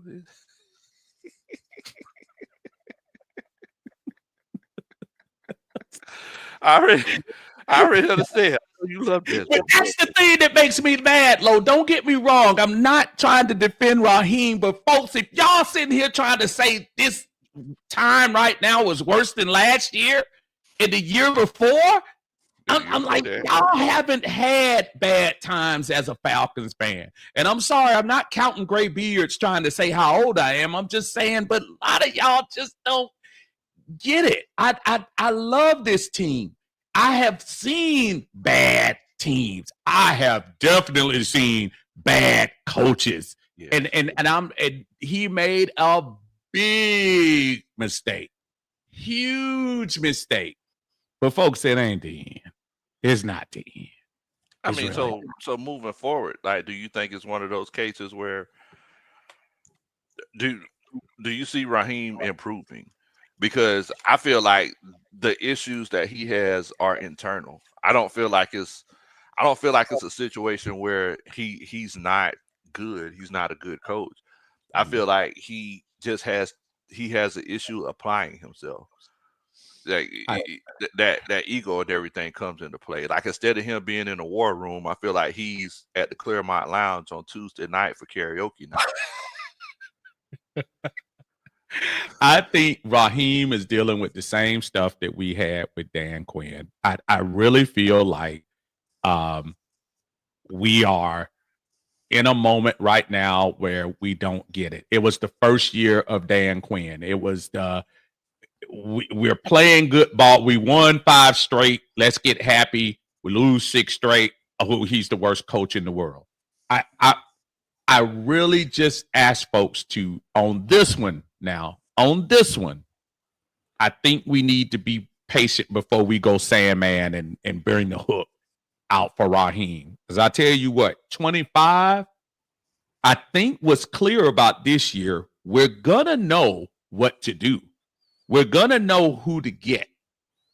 We got some young folks coming back next year. Helms, Braylon Trice.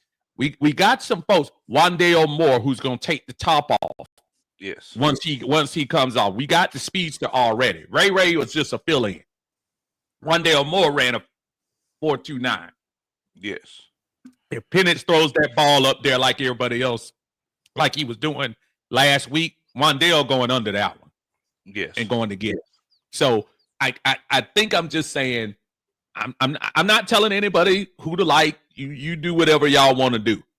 But I'm just trying to tell y'all, next year is going to be must see for the Atlanta Falcons team this coming year. And people are.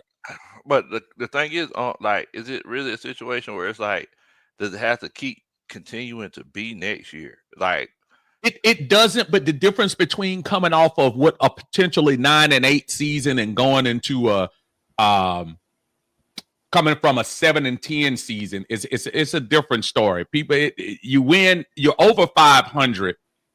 I'd rather be in that position. It was almost similar to 2015. I'd love to be 2015 going into 16 again. I think we have the potential to do that this year. And guess what, folks? Free agents might want to come here because you got one of the young guns now. Now you got one of them. You don't have to sell the team on anybody else. You got one. I mean, look, no lies told. No lies told. Mm-hmm. Speaking of having one, looks like we got one in here, Larry with the Dixon. Wait, what in the world, Bo? What's going on with you, man? Oh, Larry, we can't hear you. Uh-oh. Larry, you sound like Desmond Ritter.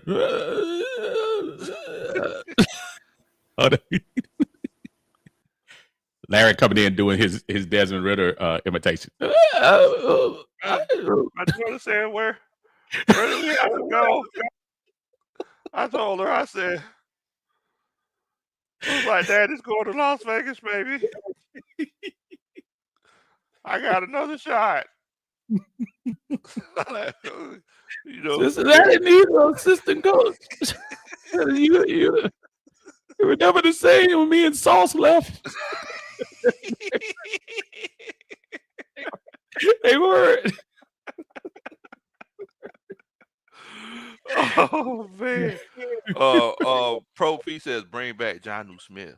Now that's interesting that he brings this up because I could feel, I didn't go on there, but I could feel Twitter lighting up as Kyle Pitts dropped that pass on the sideline. Oh. I could feel Twitter lighting up as he dropped that pass on the sideline. Then it was one of those situations where he caught that touchdown. It was almost like everybody just deleted their post. Moving forward. Hey, I'm all about the redemption story. I am. I'm about the redemption story. You can suck as bad as the worst football player, but I'm all about the redemption story. I'll give Kyle Pitts a chance this week, but yeah, he's got to be gone, and I know that's for another stream, but he's got to be gone next year and get value. Move on from him? Yeah, I think you do. I think you get value where you can. There are tight ends that can fill that spot. There are cheaper tight ends that can probably fill that spot. You can get some pass catching tight ends. Even some of these young cats coming out of school. You can grab somebody and spend a fourth of what you're spending right now. Kyle Pitts, I think, is $11 million on the cap next year with that fifth-year option. I think you can, if you could squeeze that into a fourth-round pick, sucker somebody. I mean, trade with somebody for a third-round pick, then I mean you can. But I think you do move on from Kyle.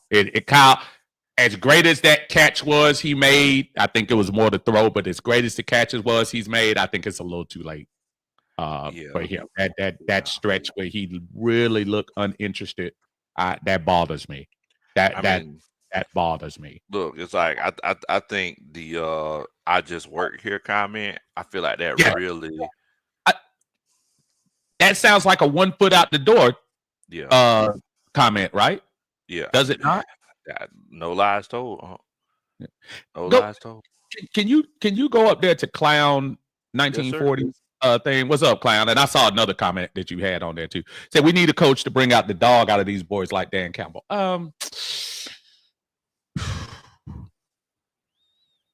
Dan Campbell is Dan Quinn light. Very much so. I'm trying to tell folk. Sometimes you hit a time where everything kind of connects. Jared Goff is Matt Ryan. Yes.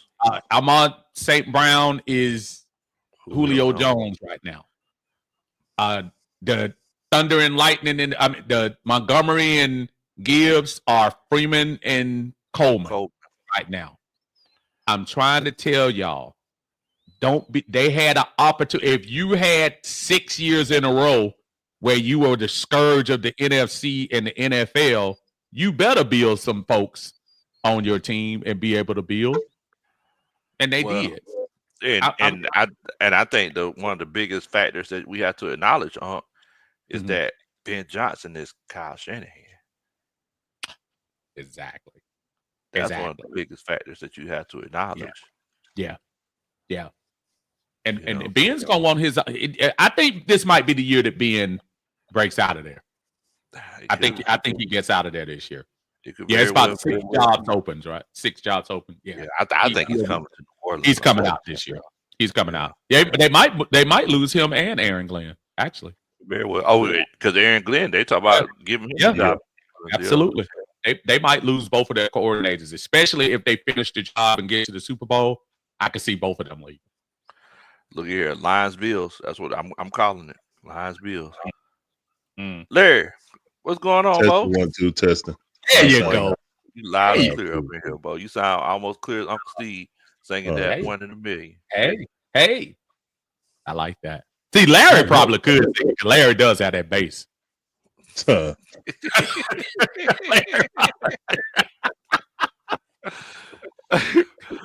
Man, You know good well, like Shonda in the background talking about, do it one more time for him, do it Larry. one more time.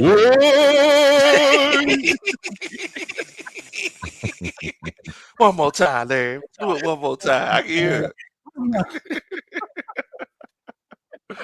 Man, Larry. So look, What's up, fellas? it's crazy because it's like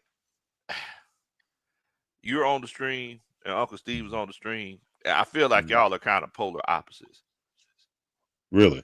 On Yeah. this On this particular one here. Mhm. And it's like y'all coming to the red and black table. And like I said, we ain't gonna have no entanglements or nothing.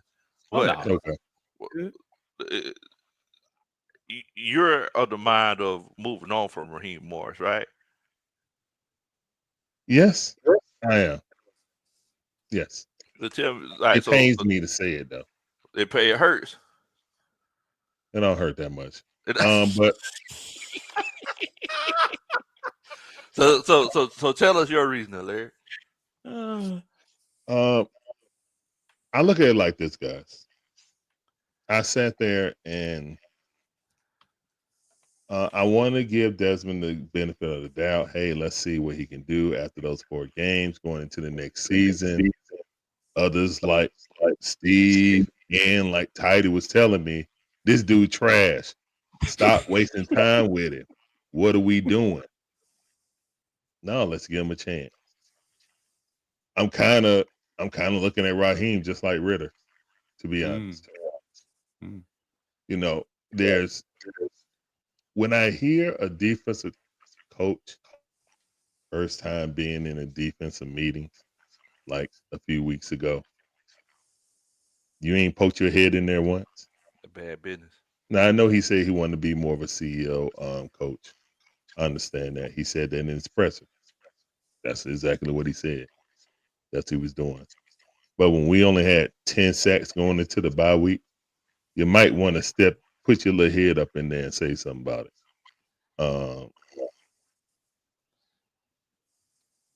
You got to be able to take responsibility for it. Now I know Arthur Blank's not going to do it. The optics of firing a coach after having another incompetent coach, as I said it.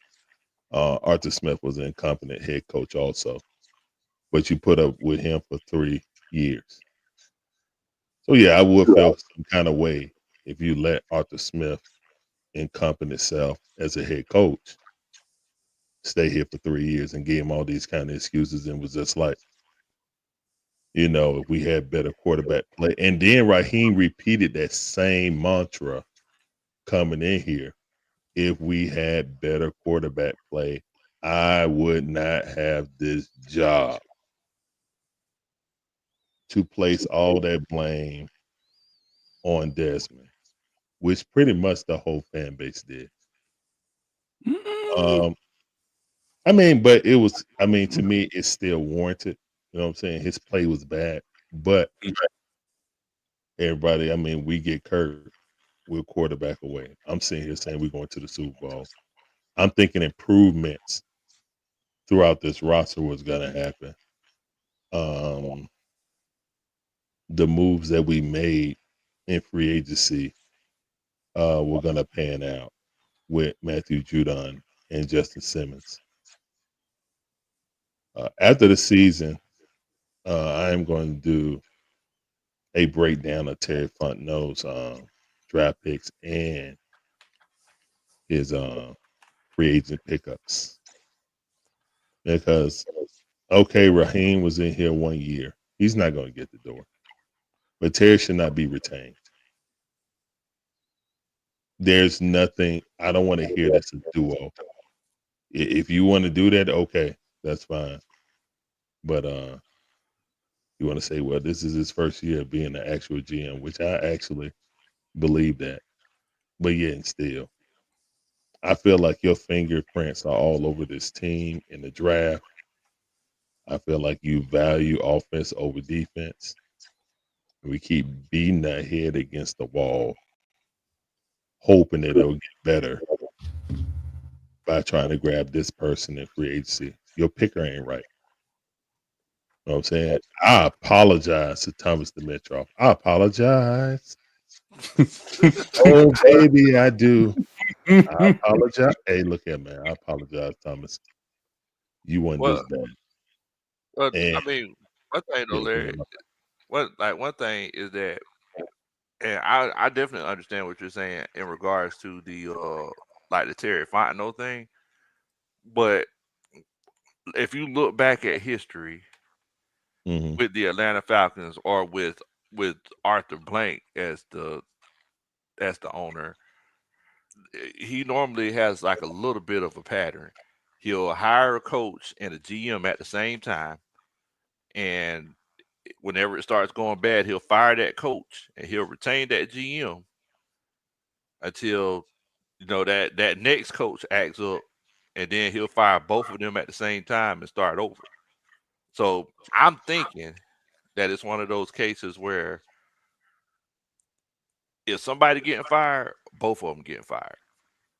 That's why I'm thinking Terry Fontenot's going to be retained. Okay, I can see how you can look at it like that. I'm of the thought that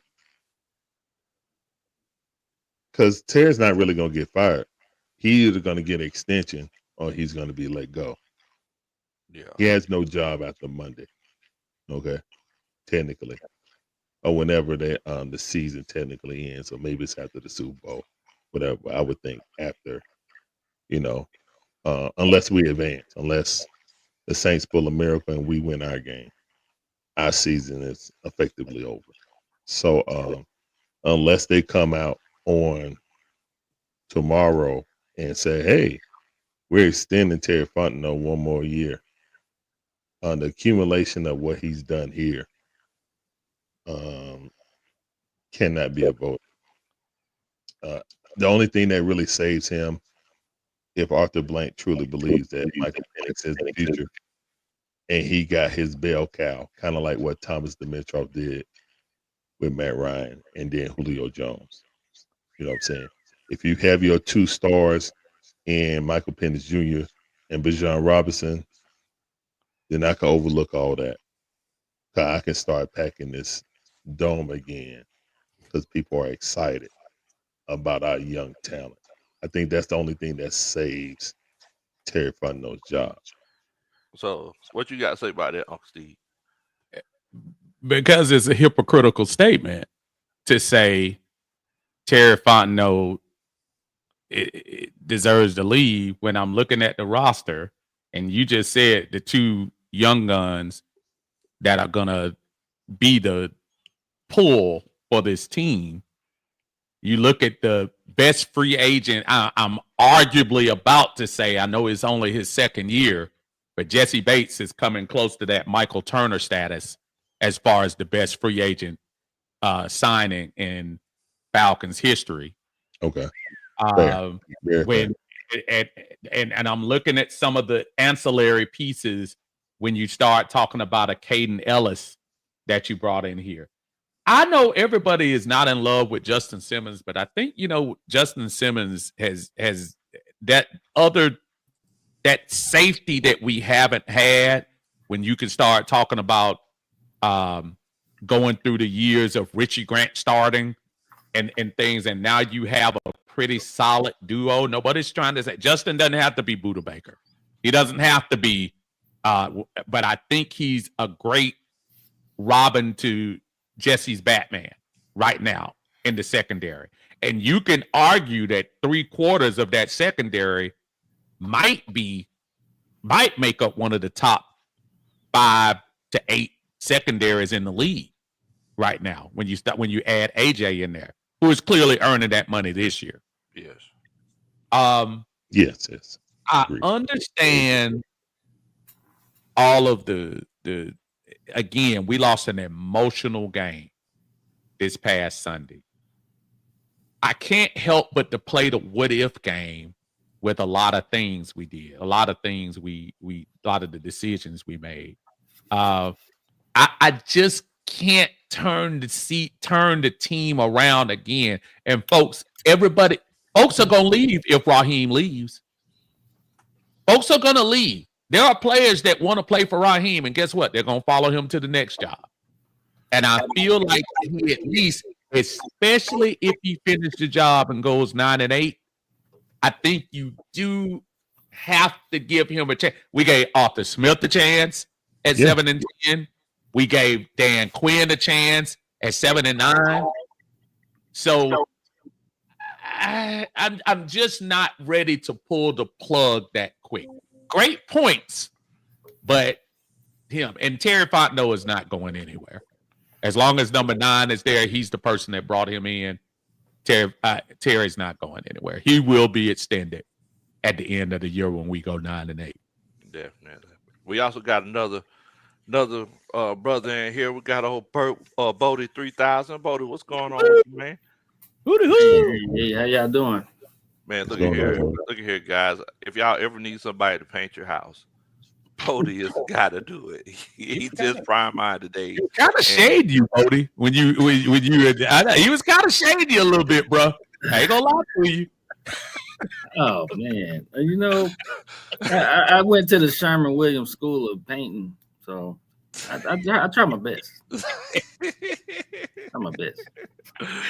Man, Bodie, tell us what you thinking, man, as far as, because Uncle Steve, Uncle Steve, he's trying to stand no business about this whole, not moving on from Raheem Morris. And then Larry just came in here and mentioned that, it's one of those situations where, you should move on from Terry Fontenot.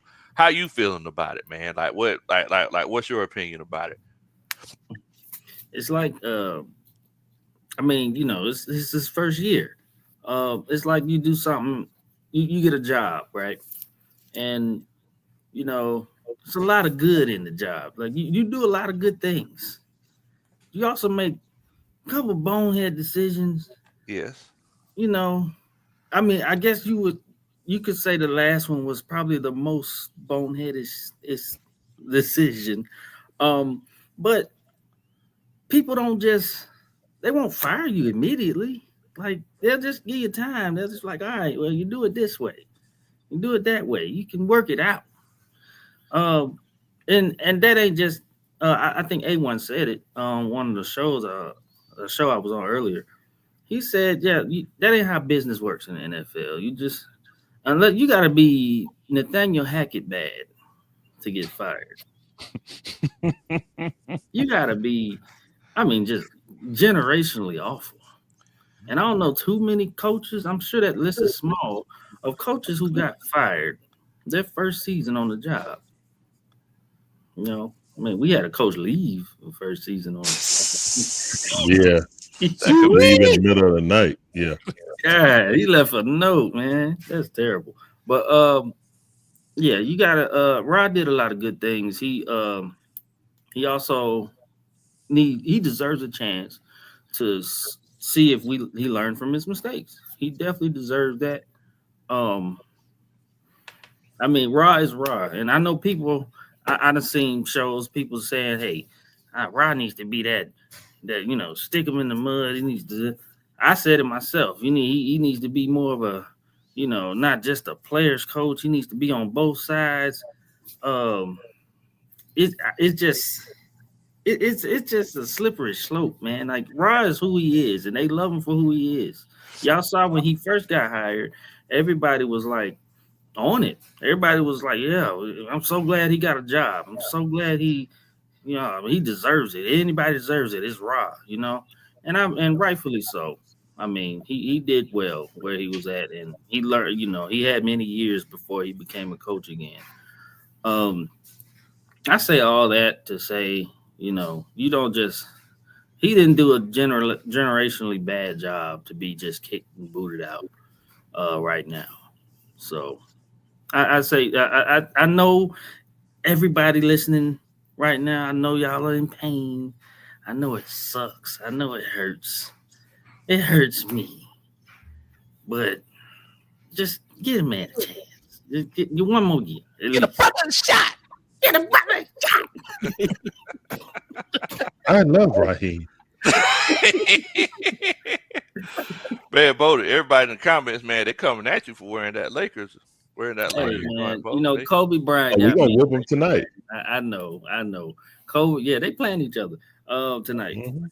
But yeah, man, Kobe got me a Laker fan before I could say Lakers, before I could say anything. Dang. So yeah. I was a Laker fan first, and then you know I live in Georgia, so I'm a Hawks fan. Who I will be cheering for tonight? I don't know, man. Leave me alone. I mean, you wearing Lakers joint, so you mean, I mean, this is a coincidence. I didn't know the Hawks okay, fan the Lakers okay, tonight. all right, okay. I think Big Low That's did bad. that on purpose. Did what on purpose? We got this Laker fan over here. Man, I ain't know where you gonna be having on. I think you did. Am I Larry. am I discredited? Do I need to strip? Do I need to change? That LeBron undershirt on.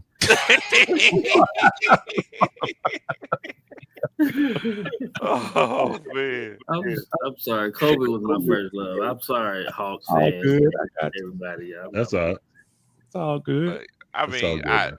basically it's It's like I nothing. see the points that both sides are making. I understand it's frustrating.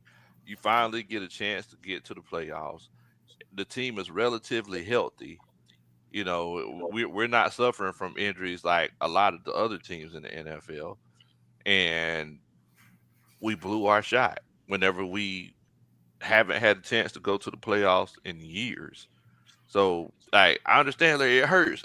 Look, Larry, it's a long wait until September. That joint hurt. It's a long wait. But I mean, yeah, I hate to be the person to be like, "Hey, just be patient," because that's what they've been telling us.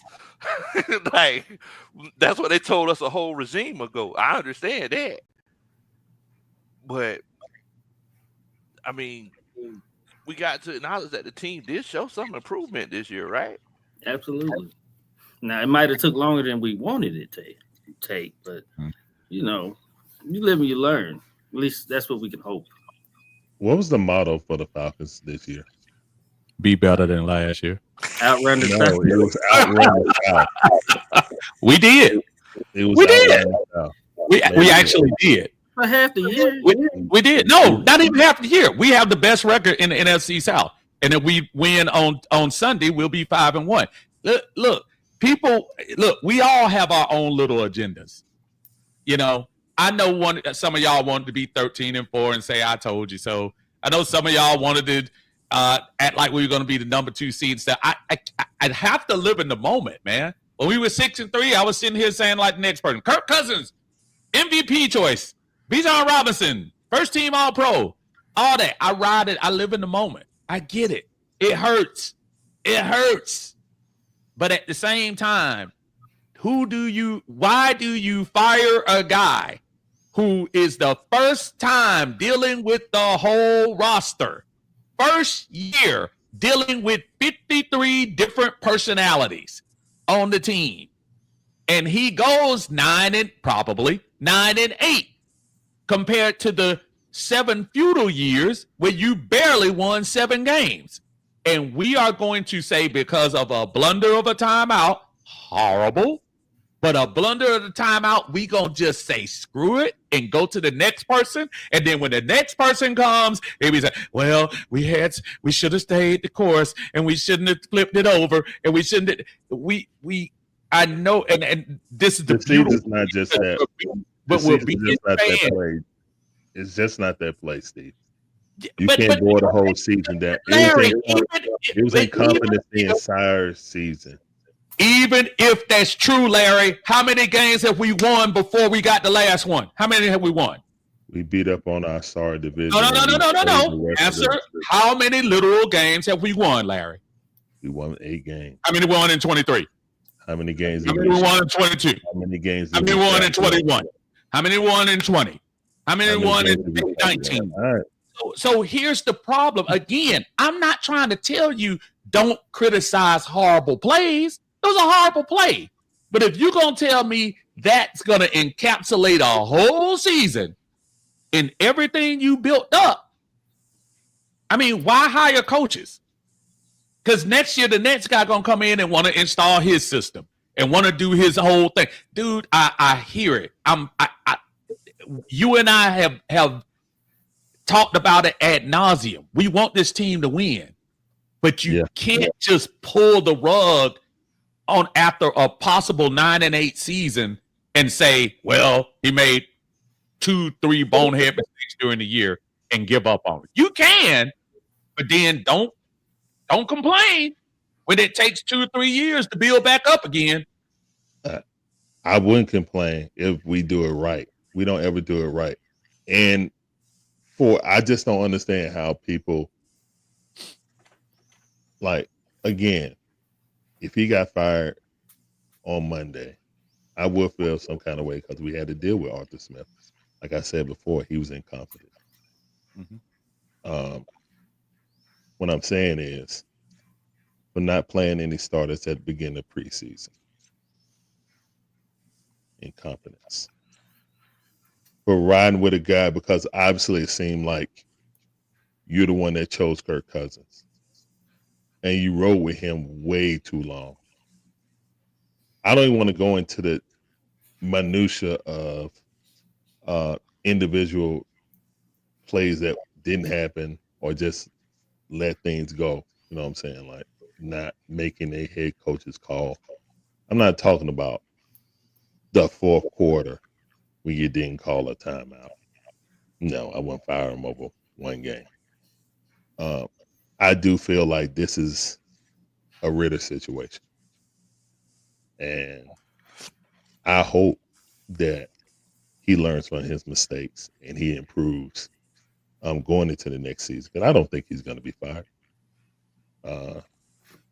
But again, it's not just the coach with me. It goes a lot deeper than that, man. It goes from the top down. Structurally,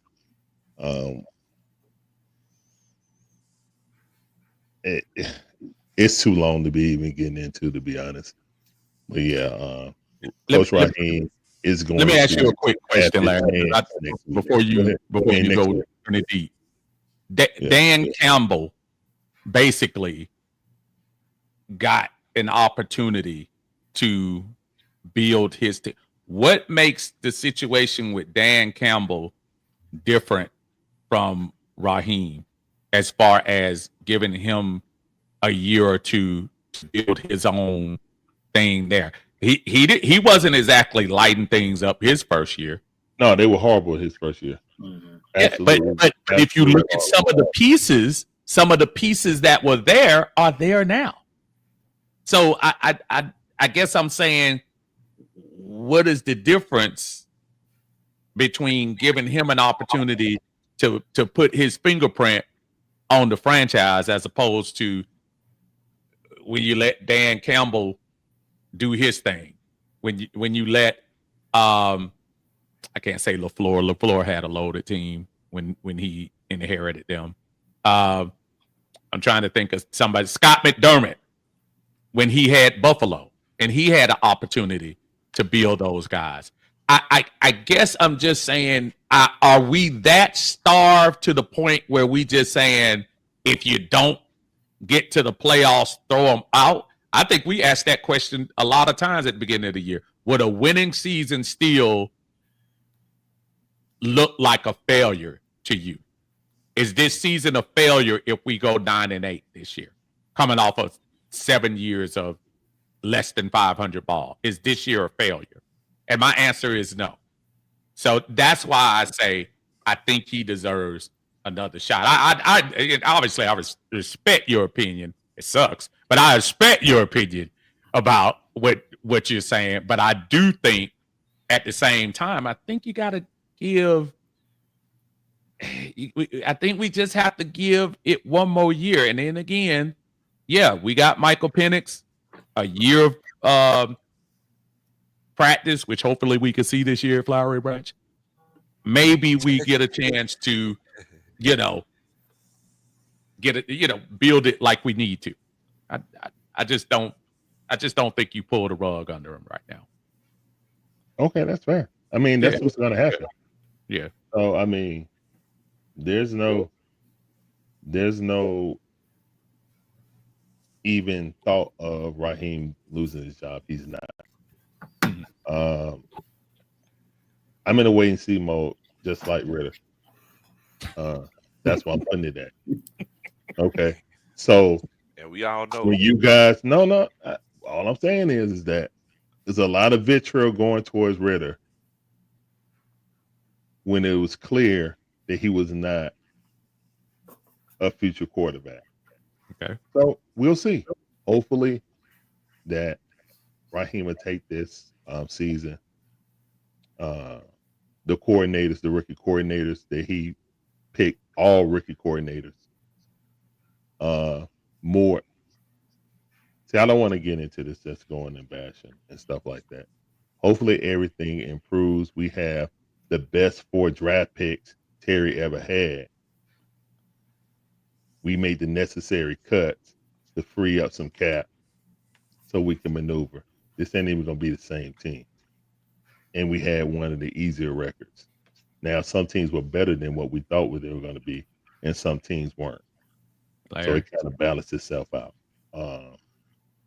I'm looking forward to all the mock drafts, specials and stuff like that, and let's see if we can improve. Hey, that's what it's all about. I know we did improve by record wise. I know it's one of those situations where that is true. I agree with you. Uncle Steve, he was the person who said that, before anybody, he was like, he literally said, "Hey, as far as Desmond Ritter goes, I don't trust Desmond Ritter. You got to show me what Desmond Ritter is going to be capable of." And I was sitting here like, "Look, Uncle Steve, you at least got to give the young Thundercat a shot." And I was over there gassing Desmond Ritter up. I was the main one. Like, look at here. So powerful. Literal conversation. Yes. Literally. And I mean, it didn't work out. Like, everybody in the chat remembers, I literally called the man Desmond Winter because he won in college. But whenever he got to the NFL, it didn't happen. I mean, Larry, you could legitimately have a point. It could be one of those situations where Raheem Morris could be a little engine that could, like Desmond Ritter was, and it's going to turn into the little engine that can't. Mm-hmm.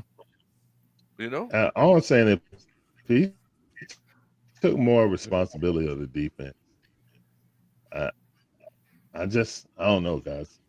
I don't know. We're going to see, because he's not going to get fired. Larry. I just hope that he learns. Larry. When times are tough, yes, sir, and the Falcons are struggling, you know what you got to do? Be happy, happy, happy, happy, happy, happy, happy, happy, happy, happy, happy, happy, happy, happy. Yep. Larry was getting deep, man. I was about to pull out a couch. Yeah, I was like, dang, man. Hey, wow. I got a couple Superman chats we got to address.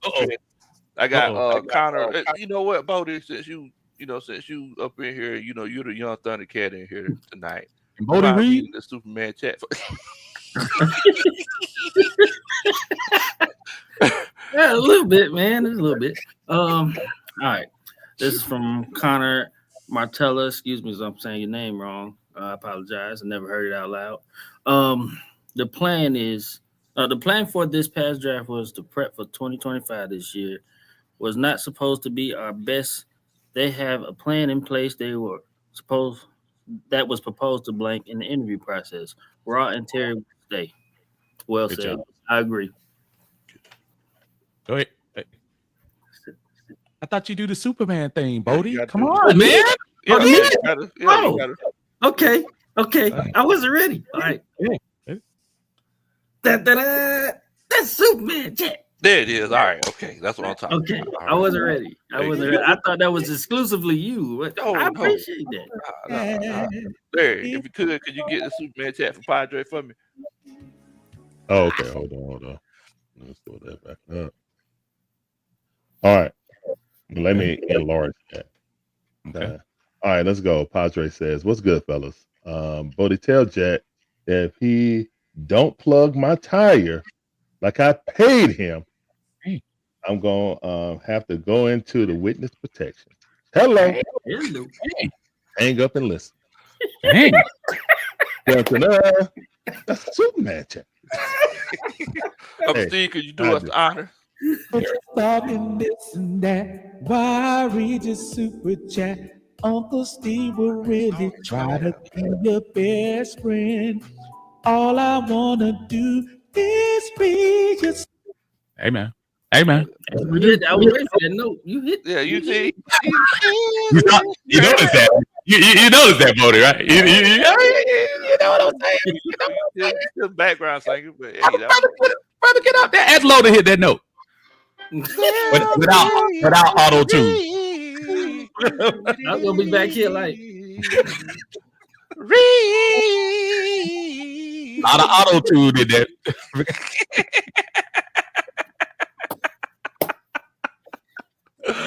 Oh man! But look here, man. It's, look, I think it's one of those situations where, you know, I think it's just going to be a wait and see mode kind of thing, and we're just going to have to, you know, at the end of the day, I know that we're all riding with these birds, man. So, Oh yeah, I mean, you know, moving forward, we're just going to have to make it do what it do, baby. I hate to say it, but I mean that's the case. So look here. I mean, I definitely appreciate all y'all for coming on and chopping it up with old country boy on a Friday night. Well, if I may interject, of course you can make. I just wanted to say, I think there'll be some kind of changes made. I think he needs to bring in some other voice, maybe like some veteran voice. I don't know all the positions. Maybe bring somebody in that can consult, and that would be ideal, I think, for him. Coach Rob, speaking of Steve Wilkes. Oh yeah, I don't hate that. I mean, he needs that. That's the thing. I need Rod to take accountability and realize he's not the smartest guy in the room, and he don't need to be. That's why you have a whole coaching staff. So you know, just get smart people around you, and you will look like the genius. Rod's not the smartest guy in the room. At least he thinks he is right now. I think. Go ahead, Larry. I gotta go. I gotta stream in about 8 minutes. So thank you for having me on. Appreciate everybody. Appreciate you. I swear I didn't do this to troll you. I promise. No problem. No. I literally got 8 minutes. I've been trying to set up the stream while we was on, but I appreciate you sending me an invite. Always great with talking good football with you guys, Uncle Steve. Always trying to be on the opposite end, but that's all right. That's what gets good banter, man. This ain't nothing but healthy conversation. And I hope all you Falcon fans know that, man. Me and Steve have been doing that for years. And yeah, it's nothing but love. We love our Falcons. Absolutely. We love all our teams in Atlanta. And yeah, it's just healthy conversation. Yes, sir. What you gonna do about it? Yeah. That was one of my favorites. Look, Larry, man, you know we always enjoy it, bro. We always enjoy it. And I put your link in the chat, Larry. I'll poke my head in there. Appreciate you, man. Thank you for that follow. We're about to start a stream in about 6 minutes. Hawks versus those fakers. Yeah. Wow. I mean, since Kobe gone, there is the fakers though. I'm gonna leave you with this, Larry, when you go. Yeah. Kobe Bryant, rest his soul. Yeah. One of the most overrated players in the NBA history. Oh my goodness. Wow. What? Take that with you. Dang. Oh my. All right, man. I got to go on that next time, man. Thank all you coming in, man. Oh, make sure you hit the like for Big Low content, man. Great content. I'm waiting for the new video. That's what I want to see. That Saints one was on fire, bro. Yeah, we up out of here, man. Peace up, A-Town down. Y'all have a blessed rest of y'all weekend. All right, man. Take it easy, bro. Man. All right. Take it easy. Man. You took the sale, the win out my sale with that Kobe take. That's I, Hey, go I, on. I'm sorry. I hey, I respect it. I respect it. I like Kobe. I feel as if Kobe was a culture more than he was. Kobe threw up 40 shots and hit 12 a game. And I think as much as I think because he tried to emulate Jordan so much, Mm-hmm. I think he was just somebody that don't get me wrong. He's top 25, all this top 10, top 5 stuff. I think unfortunately what happened maybe elevated him elevated him. But I just think he was a very good player. I think he brought a different culture. He was just a different culture player. I put a lot of the guys in the 80s against him. And just don't think he was that. And the first 3 championships, Shaq was so dominant, anybody could have played shooting guard. Yeah.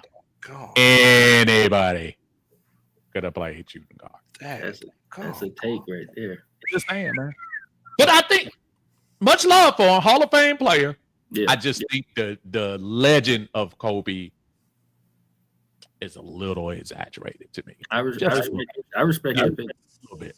Just a little bit. Yeah. Sorry. I wholeheartedly disagree, but I Daggone. Y'all also have to remember I'm probably a smidge older and probably have a lot more folks that I can point at. I get the generation thing. I get the people who have come behind him, the young kids. That Kobe was their Jordan. So I get it. But it's a whole nother debate, the GOAT debate. Like LeBron is I don't even want to go there. That's a whole nother. If guys knew how to stay in shape, and give LeBron all the credit in the world for keeping his body at optimal level. But if guys knew what they knew, the same thing with football players. If quarterbacks kept their bodies like Tom Brady, LeBron would have 8 Super Bowls. And it's just a different generation. So I give him credit. Man. Well, Bodie, I put your link in the chat. Oh yeah. So Bodie, do you want to tell everybody about your new channel? Oh man. Yeah, man. Bodie's Best, man. It's gonna be my new YouTube channel. We starting real soon once I stop procrastinating. Just wanted get in my head sometimes. I wanted to be so perfect, but I'm gonna just one of these days I'm just turn the thing on and just start talking. There you go. Most of my videos will be probably pre-recorded, but I'll get on live sometimes. It's gonna be about NFL. I'm gonna talk all things NFL. I'm gonna go back from stats to players you didn't even think about and interesting stories, all kind of stuff. I got big plans. So Bodie's Best on YouTube. I don't have any videos up just yet, but you want to go ahead and give me a pre-follow. Prepaid. I appreciate that. Definitely. That sounds like a plan, Bo. I appreciate you letting me put that out on your platform too, Big Low. And it's on your page too, Uncle Steve. I appreciate y'all. Anytime, brother. Anytime, man. Anytime. You're the man. Y'all check out Bodie, man. One of the more knowledgeable Atlanta Falcons fans, always coming with stats. One thing about Bodie, I'm gonna tell you, whenever I really took note of you, Bodie, is that work that you did, if I'm not mistaken, last year, or I think it was the year before last, whenever y'all first started, and you were doing your draft recaps. You talk about all the players. I was really impressed with that. It showed how knowledgeable you were. You're definitely an articulate young man, and look, I see nothing but great things for you in the content creator space. I appreciate it. Thank you. Thank you so much. Definitely. All right. Uncle Steve. You got to remember too, Bodie, Long time ago, it was Little Low Country Sports, and then he grew Yeah. and became Big Country Sports, Big Low. Yeah, man. Doing big things, man. Little Low Country. That's I fine. would. I would. Big dog, man. Look, Shoot. I take a lot from both of y'all, man. I go watch y'all streaming and stuff. I be like, yeah, it's all in love. I just be picking a little bit from y'all, just little ideas. My Hey, man. wheels be turning, man. So appreciate y'all. We Hey, appreciate you, man. we appreciate you. I'll be getting all my ideas from Uncle Steve. So Thank you, thank you, clowns. I appreciate that. Well, I appreciate first Low. I appreciate you. Thank you so much for letting me come on here and chop it up. It's one of those things I love, but then I don't love because I get off subject so much because me and him start laughing and enjoying ourselves so much. It's fun, and I apologize to people who came and said, "Well, tell me about the formation. Tell me about the brother." And I'm like, I can't because this is my brother, and I have a great time with him. And Yeah, so I man. apologize for all of y'all who come in and it gets off kilter, but Gotta have fun. I mean, y'all like what's not Shay Shay, but nightcap. Y'all be talking about y'all get on a tangent and then start in here just dancing and it's hard, man. It's having hard. fun, man. Ain't It's nothing wrong hard. with that. And I try to have a great time, man. But look, it's all about seriousness, though, man. This weekend, we got to do this thing. yes. So the Falcons had a chance to pull it through. We didn't call timeout. Now the fans are blue. Where did music come from? Like, It's a revelation to see. One more time for the night crew. This Falcon fan say Saints win one for me. Everybody, Oh, kind of pitchy, but we could deal with it. It's of a lifetime, and we'll root you on. hey, Spencer Rattler. A stroke of luck calling you. One in a million. Uncle Steve's Lounge. Y'all check me out. Monday Minutia, usually 6 to 7 o'clock. Check it out. Uncle Steve's Lounge, YouTube. Appreciate y'all. Thank y'all so much. Thank you, Big Low. Look, man, you already know what time it is. If y'all want to get soulful ballads like that, make sure that you go to Uncle Steve's Lounge. I don't know what to say. For everybody out there that don't know me, my name is Big Low Country. I'm just an old country boy, former football coach that loves to sit around and talk about sports. We definitely appreciate y'all for coming on. Y'all could be anywhere in the world tonight, but you're here with us, and we definitely appreciate it. Before you leave, make sure that you wipe your feet and hit that like button. We would definitely and greatly appreciate it. Also, make sure that you share the channel with your friends and family. You do that for us, we'll dance at your wedding one day. And if this is your first time watching any of these channels or seeing any of these folks that are on here, make sure that you go by there and hit that subscribe button so you don't miss nothing in the future. Because when Uncle Steve comes on and do the Monday minutiae, and I mean, we like to gas him up and tell him that he sounds good when he's singing. He really don't, but we like to make him feel good, So moving forward, y'all go support Uncle Steve. Whenever Bodie ain't out here, washing my truck because he forgot to vacuum it, he's gonna be on YouTube making some great content for y'all. Y'all make sure y'all support Bodie and all the other great Falcons content creators. Support all of your Atlanta Falcons content creators. They're making great content, and we all care about this team. So y'all already know what time it is, man. What in the world, Bo?